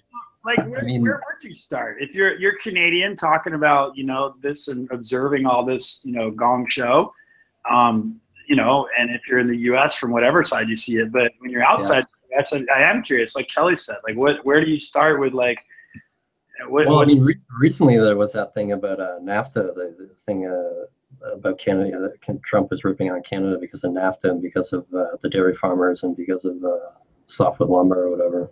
But the funny part about that is, like, as far as trade goes, I mean, there's $2.4 billion a day in trade crosses borders between the U.S. and Canada. We're your biggest trading partners, right? Right. So, I mean, as far as like, there might be a couple issues like dairy or lumber or whatever, where we're getting maybe a little bit better of a deal. But as far as like overall, I think it's like 5-1 in your favor as far as trade goes. And what's the do you have a specific example? Well, the lumber thing, I hadn't dialed into it closely, but it's what was his main issue? Or was he talking about trying to change it? Like, well, he was going to put a tariff on it, right? Right. But I mean, you can't do that. The funny thing about the whole situation is the trade minister in your country hasn't even been confirmed yet. the guy who's supposed to would be doing this isn't confirmed yet. Yeah. What about oh, right. You mean for Canada? Oh no, for the U.S. I mean, Trump's cabinet is not like on our side. It's only about like 20%, 30% of his cabinet is confirmed. So have you know, the general sentiment, let's say in the Canadian side, you know, how does Trump reflect, you know, on, you know, the view like of the average American person? Like, I'm curious what, you know, if it's like we elected him, so. Yeah. I like, it's pretty much the same as everywhere else. Where it's just like he doesn't know what the hell he's doing. You know what I mean? He's so impulsive and so narcissistic that he doesn't know what he's doing from minute to minute. So it's like, it's hard to say, oh, like he's going to do this or he's going to do that, because he doesn't even know. I think even people that voted for him for whatever reason, you know, I like you said, Kelly, I think even that group is a substantial amount of them has kind of scratched their head like, huh. Yeah. Okay, I can kind of see where, like, you know, get rid of the emotional side of it, whatever it is. But I can kind of see now, you know, why, maybe for different reasons, but it wasn't maybe the best idea. You know. And as far as people in the States, like when he was doing his rallies and stuff like that, if you live in he was like, coal was one of his big things. He was going to bring back the coal and stuff like that. But like, if you live in buttfuck nowhere and you work for coal, and there's this guy really, you know, he's kind of charismatic, I guess, and he's promising everybody that he's going to bring back their jobs and stuff like that, and you know, I guess they kind of fell for it. And it's Well, the way it happened was purely both a marketing, you know, there's always some points in history that have some kind of, you know, success because of technology or whatever. I mean, you know, Elvis and rock and roll, I mean, hell, whatever, right? Like, it's how things get famous, right? And he hit the nail on the head to that constituency with the aid of technology like no one's ever seen it before, you know? Well, he lost the popular vote by over 3 million votes. I mean, well, the thing is funny is the dude's got, like, you ever looked at his Twitter feed? It's crazy. Every once in a while, I try not to. I don't look at the feed, but he's got like, he's like up there with, like, in terms of like trending. You know, Obama was really big. You know, definitely leveraged technology as well. And Obama was like one of the first, I think, political people to have 1 million followers or something. Yeah. And I think Trump, it's ridiculous. It's like Trump is like competing with Katy Perry, dude. It's wild, man. 28.6 million followers. I mean, Obama, I remember, I'm sure, in fact, I got the facts right. I almost distinctly remember Obama being like heralded as having 1 million, you know, when he was running the first time. So it's like, that's insane. So, you know, that there's no question that helped reach, you know, every last person that you know. Obama's got 87 million now, but he's been he's president for 8 years, so fair enough. But he didn't have that when he started, you know. Oh, for sure. I mean, the scariest thing right now is probably North Korea, like the shit that's going on with North Korea. I mean, he's basically poking at a hornet's nest for no reason, you know. That's wild. Just no reason. The whole fire and the missiles thing was crazy. What, the Syria thing?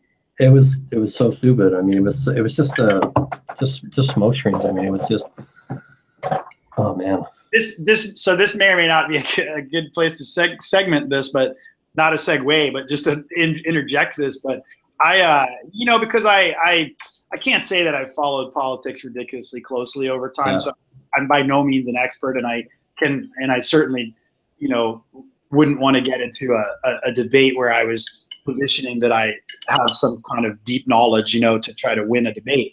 But so because of that, I kind of thought, all right, there's definitely people that, and some obvious examples where this isn't great, but no real safety risks or anything, let's say, yet at this point. Certainly some things that could lead to it. But so I thought, well, I'm going to go like study some history, and kind of be like, maybe like the perspective of some of the people that have different positions on modern politics, right? And so I went back and started watching like a lot of World War I, World War II leader type things. Yeah. And I don't know how much you like watched, the material that's out there from say the last 10 years, because a lot of footage and interviews have happened and people have spoken that wouldn't speak before and stuff like that about a lot of that time period. Yeah. But there's some crazy footage out. Like there's some crazy good, information and documentaries out there. But also, for sure. Also some super crazy ass people. We're back in that time, Yeah. Like just start with Hitler, but not even just him. Like there's a whole like string of leaders, whether it was Italy and Japan and Germany and Russia, and it really makes you scratch your head. Like how, like what the hell? Like what are we doing now? Like we really haven't come that far. No, it's the same. It's fascism 101. What's happening in your country? It's like you look at the similarities between Germany, 1930s Germany. Yeah, it's pretty frightening. I'm sure not everybody was on board at that point, and that's what scares me. Like Hitler started somewhere, he started with a couple followers and he said things that needed to be said and got to where he was, and after a while you just kind of have to go with it. I think that this has been a shock to a lot of people, and it just keeps going. It's like a bad sitcom, and you're like, what do you do at this point? Like, he didn't win, but he's there. Yeah. So, what do you do? Well, I being a little bit ignorant to some of the historical references, at least when he was when the election was going on, all that stuff. Like, I don't know, but there's a documentary I watched. It's called Hitler: A Career, and it goes from his birth basically to how he ended up, being who he was, and then to his death. Yeah. That if you're interested at all in this kind of stuff, that is a really interesting documentary because Kelly, like you were saying, like it outlines the whole details and connects the dots for how it all happened. Yeah. Oh, for sure. And that guy, like he didn't have a lot of support. He failed multiple times. Yeah. Before he even started to get these visions of grandeur, and then it was almost like he turned, like in a nutshell, it was almost like, and this is clearly just from watching these documentaries, 10, 20 hours of this, but it was almost like he found a group of people that he could sort of reinforce their craziness, and then it just went out of control, growth. Yeah. Oh, for sure.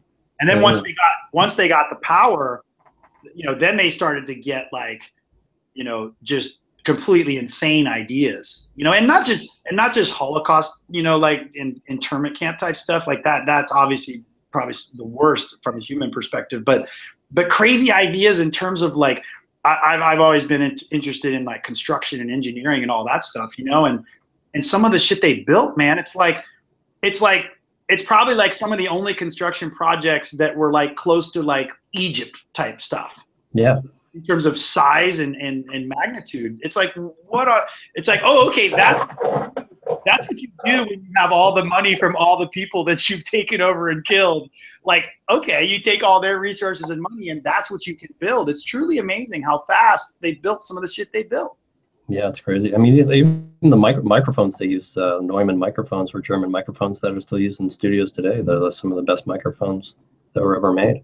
And yeah, that's a great point you hit on. Was the other thing was the engineering stuff that came out of there. Yeah. And this really makes me laugh to a degree, because I'm sure like both of you, you've got to know like a vegan or somebody who has one of these strong convictions about, not buying products from wherever or something, but yet in contradiction, they wear rubber shoes or whatever.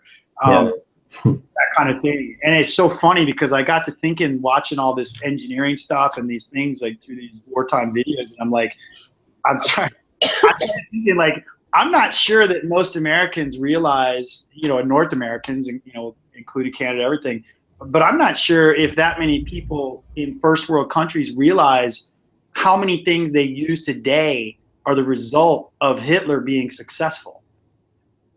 Yeah, that's frightening. It like, and these are good things, like that we have that you're using like in normal day society, like talking about rubber and ways that like they had so much money and resources that were enslaved, but they were able, so they were, and brilliant people obviously as well that were forced to do that or maybe be killed. So they, they created some amazing things which are still, highly used today in everyday society. I'm just not sure people realize, that, like, for example, well, let's just take jet airplanes, man. Yeah.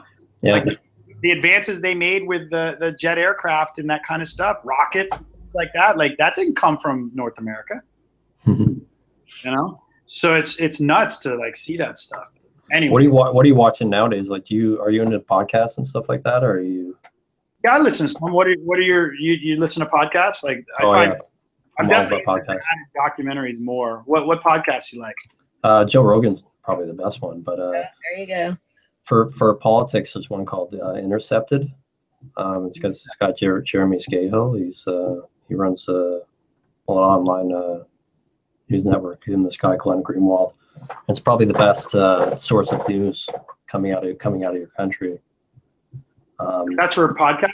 Yeah, it's a podcast now, but it was a website, and now they're doing a podcast.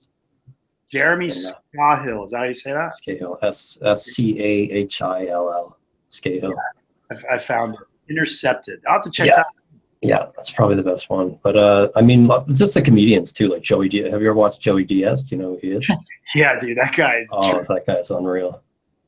All that whole crew, like Duncan Trussell, like his whole crew, and then all the other comedians like Bill Burr and like just crazy. Yeah, I've basically any comedian that's come on the Joe Rogan podcast, I basically have gone and like watched their Netflix special or whatever, and they're funny, man.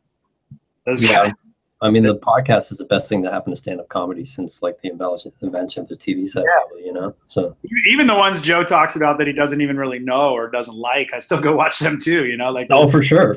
All funny, Yeah, I mean, he's just one of those guys. He can just ask. He can ask questions. He's curious. He doesn't have a huge ego, and he's just good at it.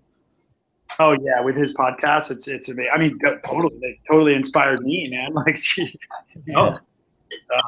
plus a few million followers. What's he probably got, like 20 million followers or something? Listen to his podcast. 10 million downloads a week, I think. Yeah. How does the when you get to that volume, do you have any idea how the advertising? Because he always does all those sponsored things, which are a pain in the ass to. You just skip them like once you've listened to it 100 times, but. You like how much cash you think he's making, or yeah, I'm just curious. Like when you're a 10 million download podcast, what's that worth to advertise? It's gotta be, but you know what? He probably makes more money off of YouTube than he makes off of sponsors. You think? His YouTube views are ridiculous. Check out his views. He's fucking like, it's unreal. I always listen to the audio version, but I mean, he's got the Alex Jones. Did you watch the Alex Jones podcast? No, I didn't see that one. If you're gonna check out any podcast, it's the biggest podcast of all time, and just on YouTube alone, it's like 4 million views on YouTube alone. Oh yeah, it's like 4 million. Yeah. Yeah, and he's making big money off YouTube, big money. What is the payback on, like? Do you have any idea how that works? Well, it's for the ads, right? As far as like plays, just regular plays, the percentage is nothing. But as far as the ads go, it probably makes about $50,000 a month maybe on ads, on YouTube ads. Oh, that's cool. I mean, it's kind of chump change to Joe, I guess, but yeah, but still, I mean, when you add in everything else, you add in the sponsors and you add in whatever, it makes him more famous. It makes him, you know. Oh, it's yeah. I mean, it's totally fantastic. Like, it's just I love seeing people succeed like that, dude. all of his, like, you know, all of his stand-up shows, like when he does the stand-up shows for UFC, like every single UFC, he does a stand-up show on the Friday night, right? I've been to him. Yeah, me too. And so it's like every single show that he does is sold out big time. Yeah, it's fantastic. He's got the trifecta, you know, like comedian, the podcast, you know, it's awesome to see that all come together for, you know, for anybody, and just because I've heard him do commentary so many times. I met him once. You ever met him? No, I haven't. He's a trip, dude. I met him. I met him at an after party, you know, very briefly, but nice guy. You know, he's got to say hi to a million people, but just funny, man, because his voice is exactly like he sounds on the TV. And, how lucky is he, man? He's killing it. He's like one of the best stand-up comedians in the world. He's got like the most popular podcast, if not like top 5, probably.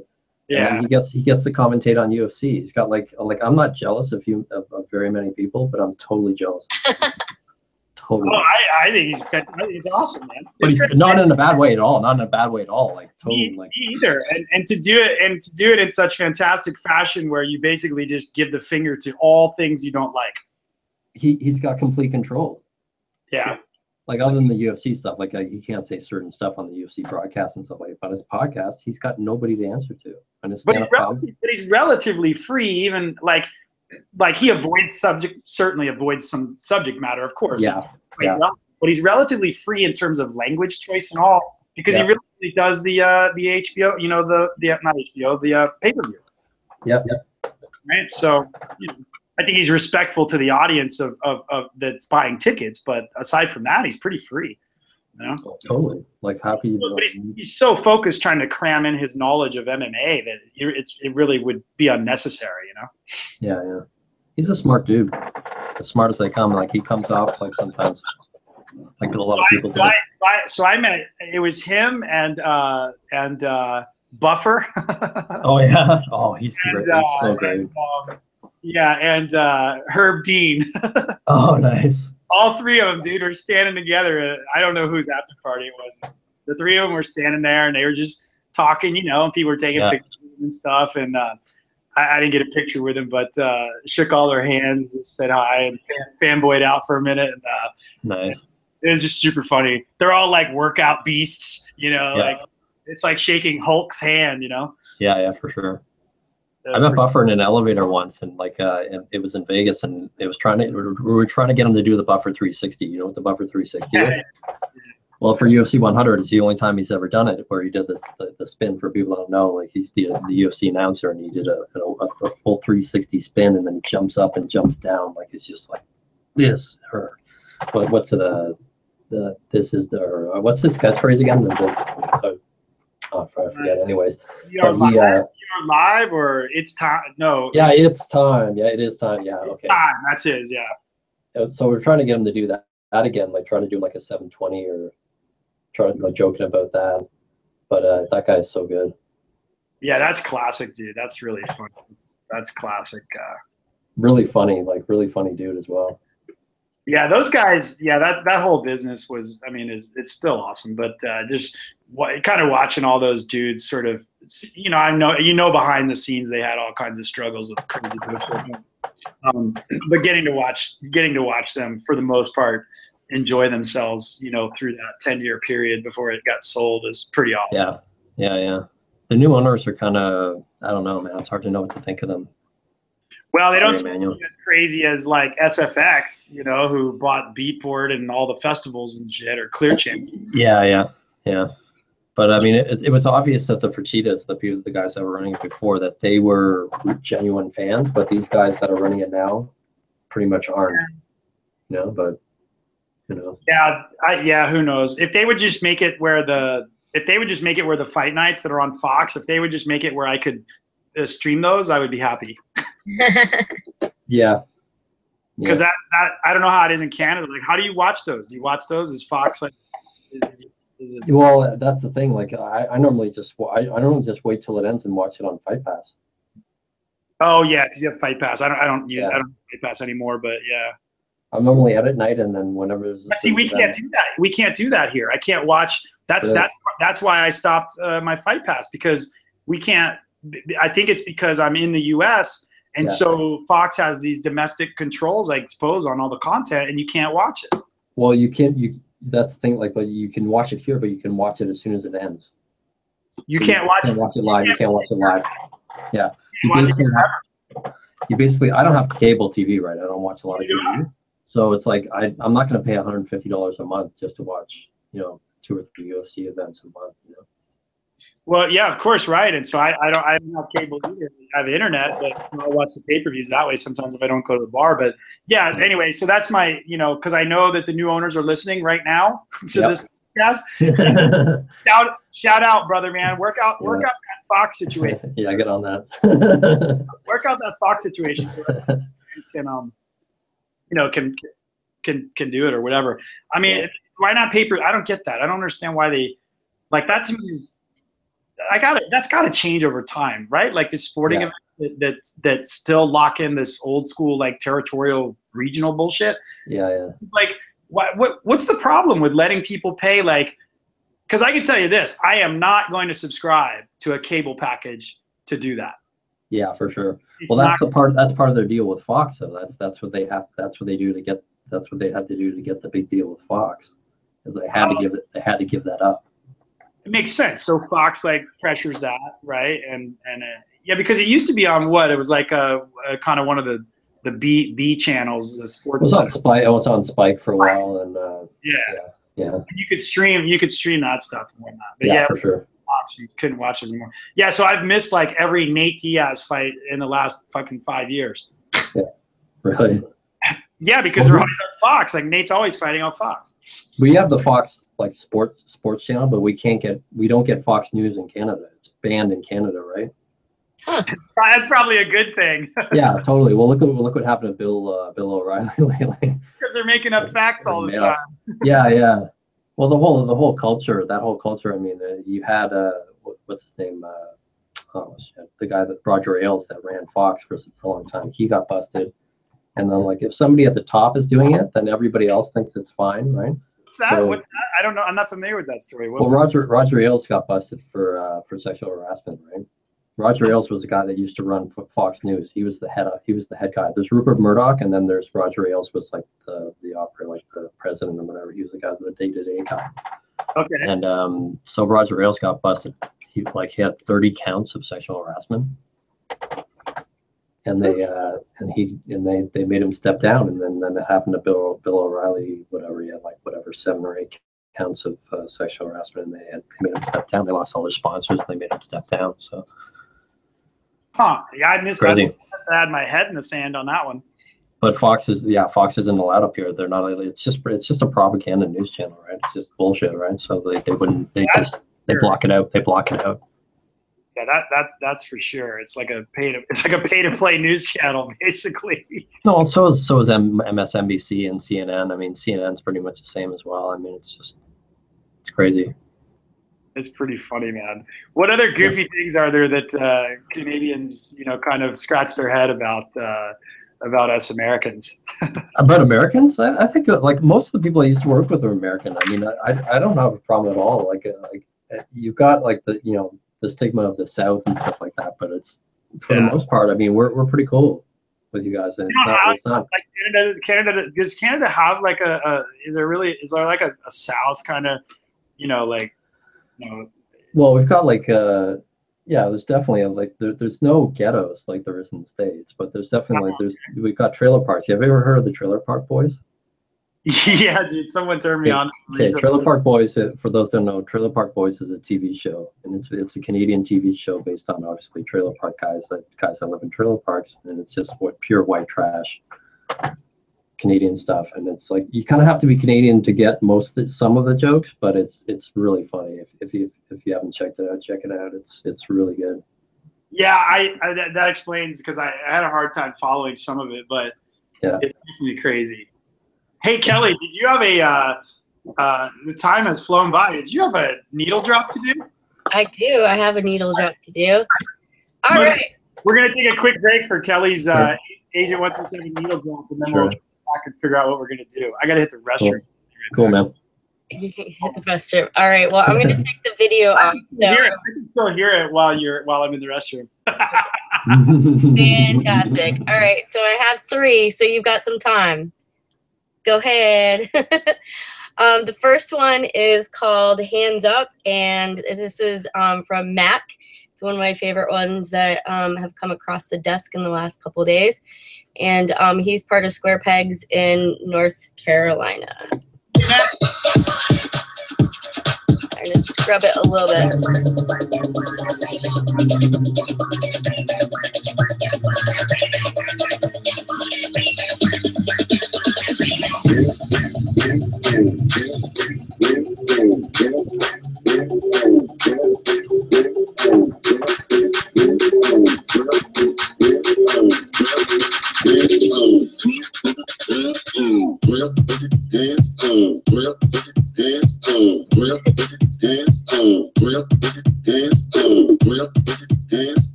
All right. I think it's saying put your hands up or take your pants off. I'm not really sure. No, I'm just kidding. It's hands up. All right. And the second one, we just got this one. It's called Freedom.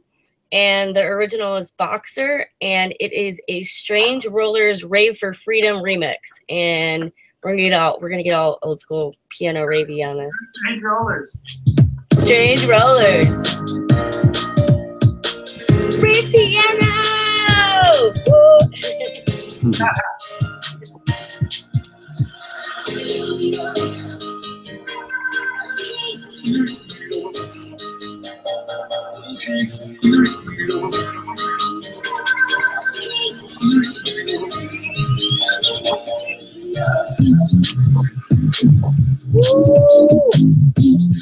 I can tell that's heavy. Yeah, it's super heavy. I like it. It's a good balance between pretty and heavy. All right. And I need to go to the next one. All right, that is, where'd it go? Okay, this is one that we got from Gigabeat, Mingo Bass, and it's a Touch Me. It's Touch Me was the original that G-Money Montana and Neurosis did, and this is the Seth Voke remix of it. See how I got that? I think he's listening right now.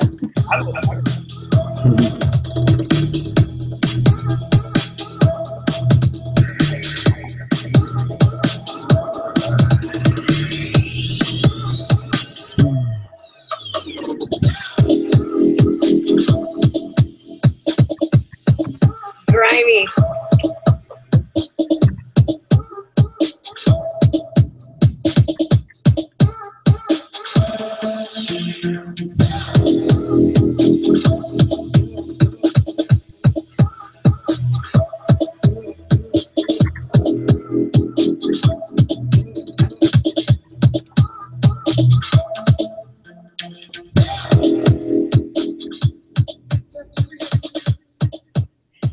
I like all the remixes, but that one is definitely my favorite. What was that last one? It's called Touch Me, and it's G-Money Montana original, Neurosis, and it is the Seth Voke remix. Those South Florida boys. What? Exactly. So that is the needle drop for this segment. Cool. We've neglected doing the needle drop on sometimes because we don't get any promos. Yeah, that's true. And yeah, most of the ones that I do are promos that people send Wes or myself. Yeah. Nice. Cool. There's usually a Gigabeat one on there. Gigabeat's on it right now. I'll tell you that, right? All the time. Getting like we got punks going. What did they say? God dang it. Has anything come in from them in a little while? I know they release music all the time. Yeah, I haven't seen anything from them in a bit, but maybe I didn't hook you up with the all the goods on that. I need to make sure you got Give me the password, yo. I make sure you got the deets on that. Well, back to Keener. Sure. Cool, man. Little So you're gonna go to? Are you gonna go to Vegas this year for EDM? I'm not. Are you headed there? We'll see. It'll be game time decision. Yeah, I mean, We'll I'll be kind of like that, but definitely not doing any kind of real sort of whatever business oriented thing like we did last year. That was pretty cool. That was a fun experience. Maybe I might have to do that one every other year or something like that. Yeah. Costs a good bit of money to do that. Hey, speaking of EDM biz, how we met. What is the future of the music industry? The future? I don't know, man. We got to get the ISPs and the telephone companies to start paying their due. Yeah, but tell me about spill your thoughts on the future of the music industry. And I guess you were leaning towards the business side of it, like the revenue, recognition for music and creation, right? Yeah, for sure. As far as the future, the touring business is still doing pretty huge numbers. I mean, the industry's done a complete 180. Back in the day, you would sell tickets, sell concert tickets to sell records, but now it's like your record's just an advertisement for your tour. But the marketing expense. Yeah, pretty much. But the future is just pretty much the Wild Wild West. It's what it is now.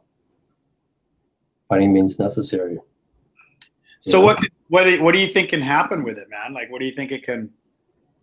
Where's the positivity and inspiration for the incoming kids? Well, the artificial intelligence and like the that kind of stuff, and like the that kind of the VR like world is absolutely incredible. I don't know if you've seen any stuff with that. Like the VR stuff is so next level. It's crazy. I mean, the stuff you can do on there is just. I mean, you could be in a concert in your living room. Have you done any? Have you participated in any of them, like for an actual show? No. I wish I could. I wish I had the budget or the money to do it. It's not quite like technology is definitely there. Yeah. But and people are doing it and people are on it. Like we had a bunch of. I've been to some like seminars on it and stuff. But it's pretty incredible. Like the possibilities. It basically. Yeah. Oh, what's that? Go ahead. You could basically have a show on the moon or something, or you could do pretty much anything like any venue you wanted. It's absolutely incredible. I can't wait for that. I suspect somebody like I would have to think that the big incumbent festival producers are all over that. Oh, for sure. The one of the scary parts is like virtual DJs and stuff. Like they're basically constructing virtual DJs. Oh, as like artificial DJ, not. Yeah. That's one of the scary parts of that. That's crazy. Who do you think will be the first? Like what? Yeah. So it probably during our lifetime we're going to see like a pop star that's not even a person. Dude, we're going to see it's happening right now. It's going to be within the next 5 years probably. Wow, dude. Yeah. Do you think people would actually? I guess they would. Like, why not? I mean, you fall in love with Mickey Mouse or whatever, right? So. Yeah. Probably more geared towards kids and stuff, but yeah, pretty crazy, man.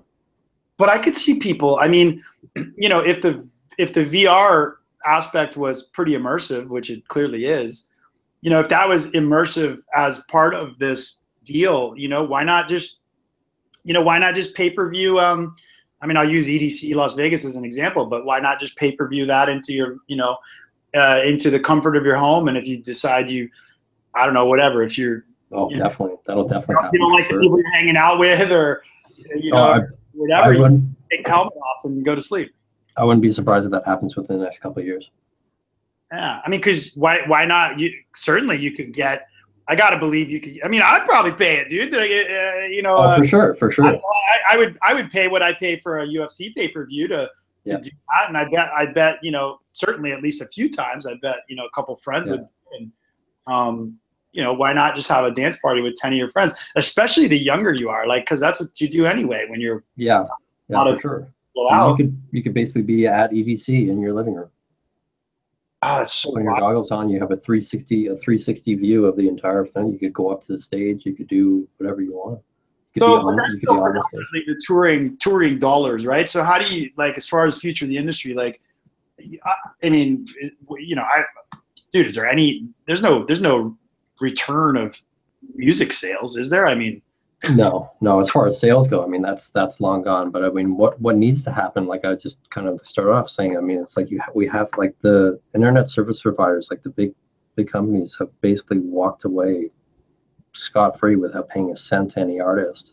So what's the details on that? I hadn't really thought through that a whole lot. Well, I mean, just imagine your cell phone. Imagine, like, would you have a cell phone if the only thing you could do on your cell phone was email and text and talk on your phone? Would you? You certainly wouldn't have a smartphone.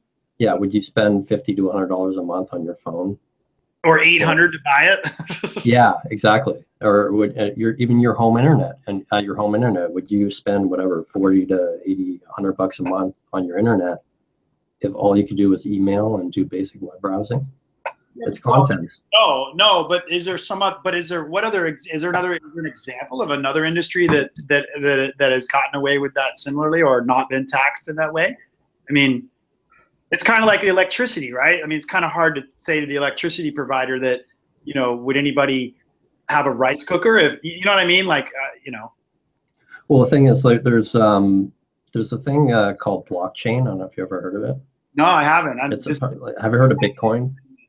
Bitcoin is like it's like an online like money kind of thing, alternative. And I know what Bitcoin is, but I'm not the first thing. Yeah. Blockchain is basically a derivative of Bitcoin, and it's basically a way of organizing files like metadata and files and stuff like that. So basically, like, long story short, you could basically pay artists directly instead of waiting, going through a major label or just, you know, doing all the things they do. So check out, like, people at home, check out blockchain, music industry blockchain. It's pretty much how it sounds, and I found it on Wikipedia. Yeah, and definitely that is potentially, I mean, they use blockchain and that kind of stuff for coordinates for bombs and stuff. Like, it's pretty crazy that what the that's actually what I found first, and I was like, yeah, what? Yeah. Is Keener crazy? No, but it could be used for a number of different things. Like, it's just a way of securing metadata, like, and so you can. But it's, the possibilities there are absolutely incredible. Like, so are you thinking that? Well, because I guess that's really interesting. I'm sure that this is just kind of occurring to me, and others maybe already got this figured out. But that makes sense. Like, you could, you know, if there was a way where people, you know, paid, I guess, for whatever they listened to without them really directly paying for it. I mean, the only way to do that now is advertising, right? Mm-hmm. And that doesn't really work. It can be gamed, I guess, is my point, right? So that's the problem with advertising. Like, I don't have a problem with advertising in the sense of people monetizing it, but the problem with advertising for all artists versus select artists who, you know, spend all kinds of money generating more advertising, traction. Yeah. You know, that can be gamed, so to speak. I mean, everything can be gamed, but at the end of the day, you know, like, if you release tracks and, you know, you see you got, you know, X plays on Shazam and X plays on this and X plays on that and whatever. I mean, probably for large groups, it's very difficult as well, but for small ones, it's absolutely impossible to, you know, I mean, Kelly, like, if we tried to monitor and manage all the places that our music shows up from the label, it's not possible. Right. I mean, that's where blockchain could come in. Pioneer DJ is coming up with this technology that tracks what DJs are playing in clubs. Because right now, like, you have performance rights agencies, like in the States, with BMI and ASCAP and BMI. But what's happening there is only the top 1% are getting the money from that. Because they have no way of tracking which artist is playing that. So now it's all manual sampling, like still radio sampling. It's crazy. Yeah. So if Pioneer DJ or somebody else can come up with this technology that actually monitors what's actually being played in clubs, and you have something like blockchain where you can get the money to the artist, it's like, the potential there is incredible. Yeah, I'm definitely digging this conversation, not just for myself personally, but you know, for generations to come. Because I got to tell you, man, it's you know, it's one thing for the studio guy like myself, you know, and you take it to a different direction and level. But, you know, I got to tell you, like, you know, people that are in bands are in the same boat.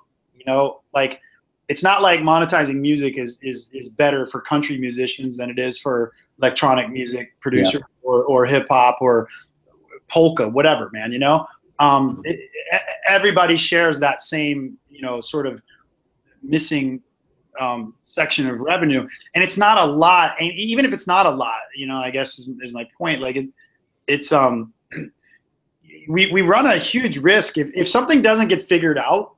I think we run a huge risk of starting to get, and maybe it's already happened to a degree, but starting to get very washed, you know, sort of washed down music. Yeah, because nobody, for sure. You know, because it's nice and noble and all to say, you know, do it for the love. Okay, fair enough. But musicians have to make a living and be able to eat. Yeah. Yeah. You know, that's a fact, right? So you can't, you know, if you're a lawyer that likes making tunes on the weekends, that's awesome too. But if that's who you are, like, you really can't sit there and be like, do it for the love. I mean, that's not fair. Like, you know, like there are people who are, you know, like creatively, you know, and it's in their DNA that they are creative musicians, and they too suffer just as much as you or me or Kelly. Yeah. Oh, for sure. I know guys I came up with in the studio world and stuff like that. These are guys that won awards, have multiple gold records, and they can barely pay their rent right now. Yeah. I mean, I think that's wrong. I mean, I totally think that's wrong. I think that's just. Oh, for sure.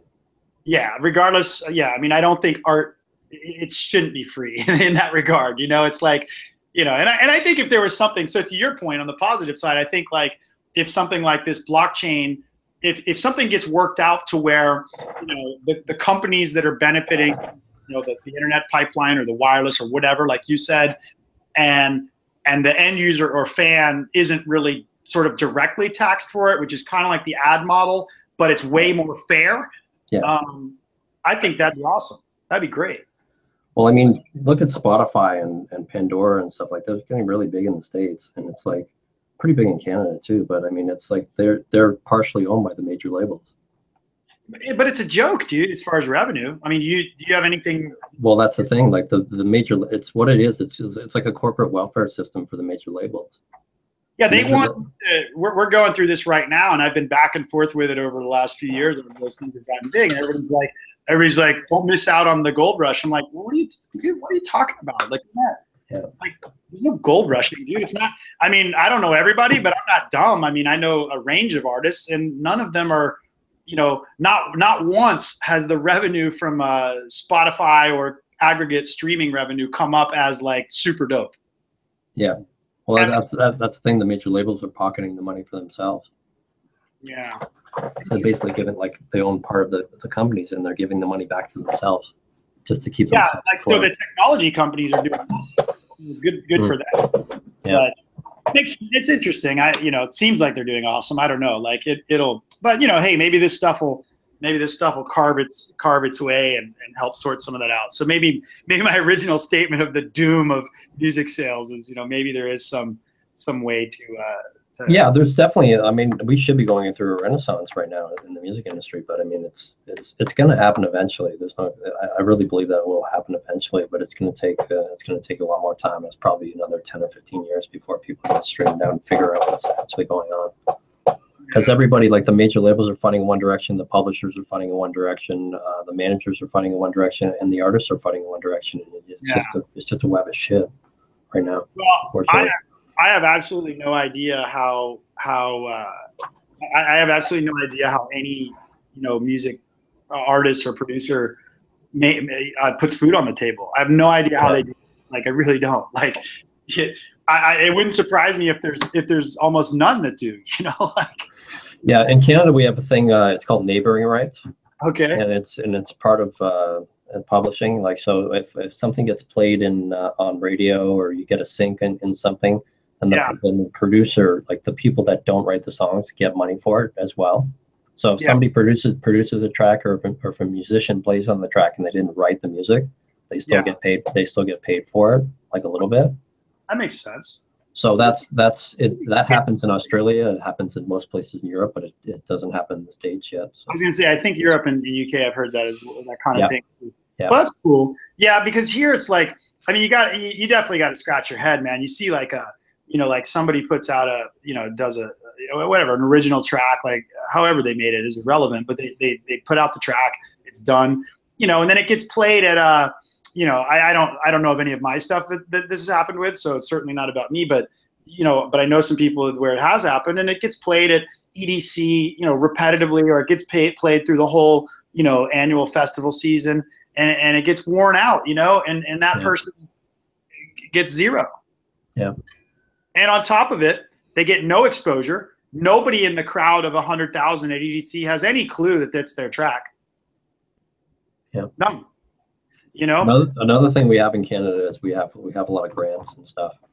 That's cool. The arts, like that. That's one other thing that Trump's done. He's killed the endowment for the arts. Completely fucking destroyed it. It's disgusting, man. It's now you're gonna make me angry, Keener. Yeah, sorry, man. I instigate people. It's just what it goes. But it's hard to get the money up here. But it's still, and most of the money goes to people that are on major labels and stuff, which is kind of corrupt. But it is there if you know how to get it. That's interesting. Well, that's cool. I mean, there's some positive things there. Some lights at the end of the tunnel, I guess. Some possibilities, and all that stuff. Well, cool, man. But I think streaming is going to be huge too. Like just streaming out of your bedroom or whatever. Streaming live shows like from a remote event. Like they can stream shows into they're thinking about like streaming shows into venues now. So if you're in California, you could stream a full show into a club in Russia or something. Yeah, well, and especially coupled with the VR and all that, Yeah, that's what I'm saying. Like, I have a few friends. I've seen them. It's the weirdest thing. Like, you may have some friends, or Kelly. Like, you've seen some of your friends post these. They do a VR DJ set, and so they're playing like you see a picture of them. They're wearing like a VR helmet themselves, and I guess there's a few people technically in the crowd also wearing, but there's not like a crowd. They're like DJing in front of nothing. Yeah. When you see the pictures. So it's pretty trippy. In fact, I think Eric Rigsby did one of those, didn't he, Kelly? Do you remember that? Well, he does a show with video games. But I think he did one of those DJ sets where, like I'm talking about, where he went out. I don't know. I'm not sure. Yeah, he does his Select Start podcast. It's pretty funny. He sits there and plays video games with people from the music business. Yeah, nice. It's pretty cool. And they talk about some serious nonsense. We have now mentioned him at least 332 times. We need an Eric Rigsby sponsorship. We're trying to make sure that when Eric Rigsby blows up and goes global, that we got. He needs to be our sponsor. That's what, hey, come on. Some search engine optimization off of him. That's all we're doing. Everybody that comes on the show, we're just hashtagging the death out of them so that we can latch onto their fame. Don't be fooled, kids. That's what's going on here at the Variety Show. Oh man. Well, dude, it's been awesome chatting with you, man. It's a long time coming, man. Yeah, we could definitely do this. We could definitely do this again without a doubt and dig into any number of these things. Was there anything I kind of left out that you wanted to shout out there and say what's up? I can do a quick shout out to some of the people in Toronto maybe that are watching, or some of the people in Montreal. Just a quick shout out to Farbsy Funk. I think you met him. Have you met him before? Yeah. Jay Cleary's in New York. We know Jay. Yeah. We got Marty McFly from Toronto, Dan Demonic, Scanconto, High Def, Jay Tripper, Pucker Funk, Amanda Raygun, and the Planet Briggs guys from Montreal, Space Cadet. That's good. Awesome. Cool. And, check out my stuff, Keener, the DJ.com. If I'm on again, I'll do a live set for you. If you're interested, I'll do a live set for you. That. And I'm so down for that.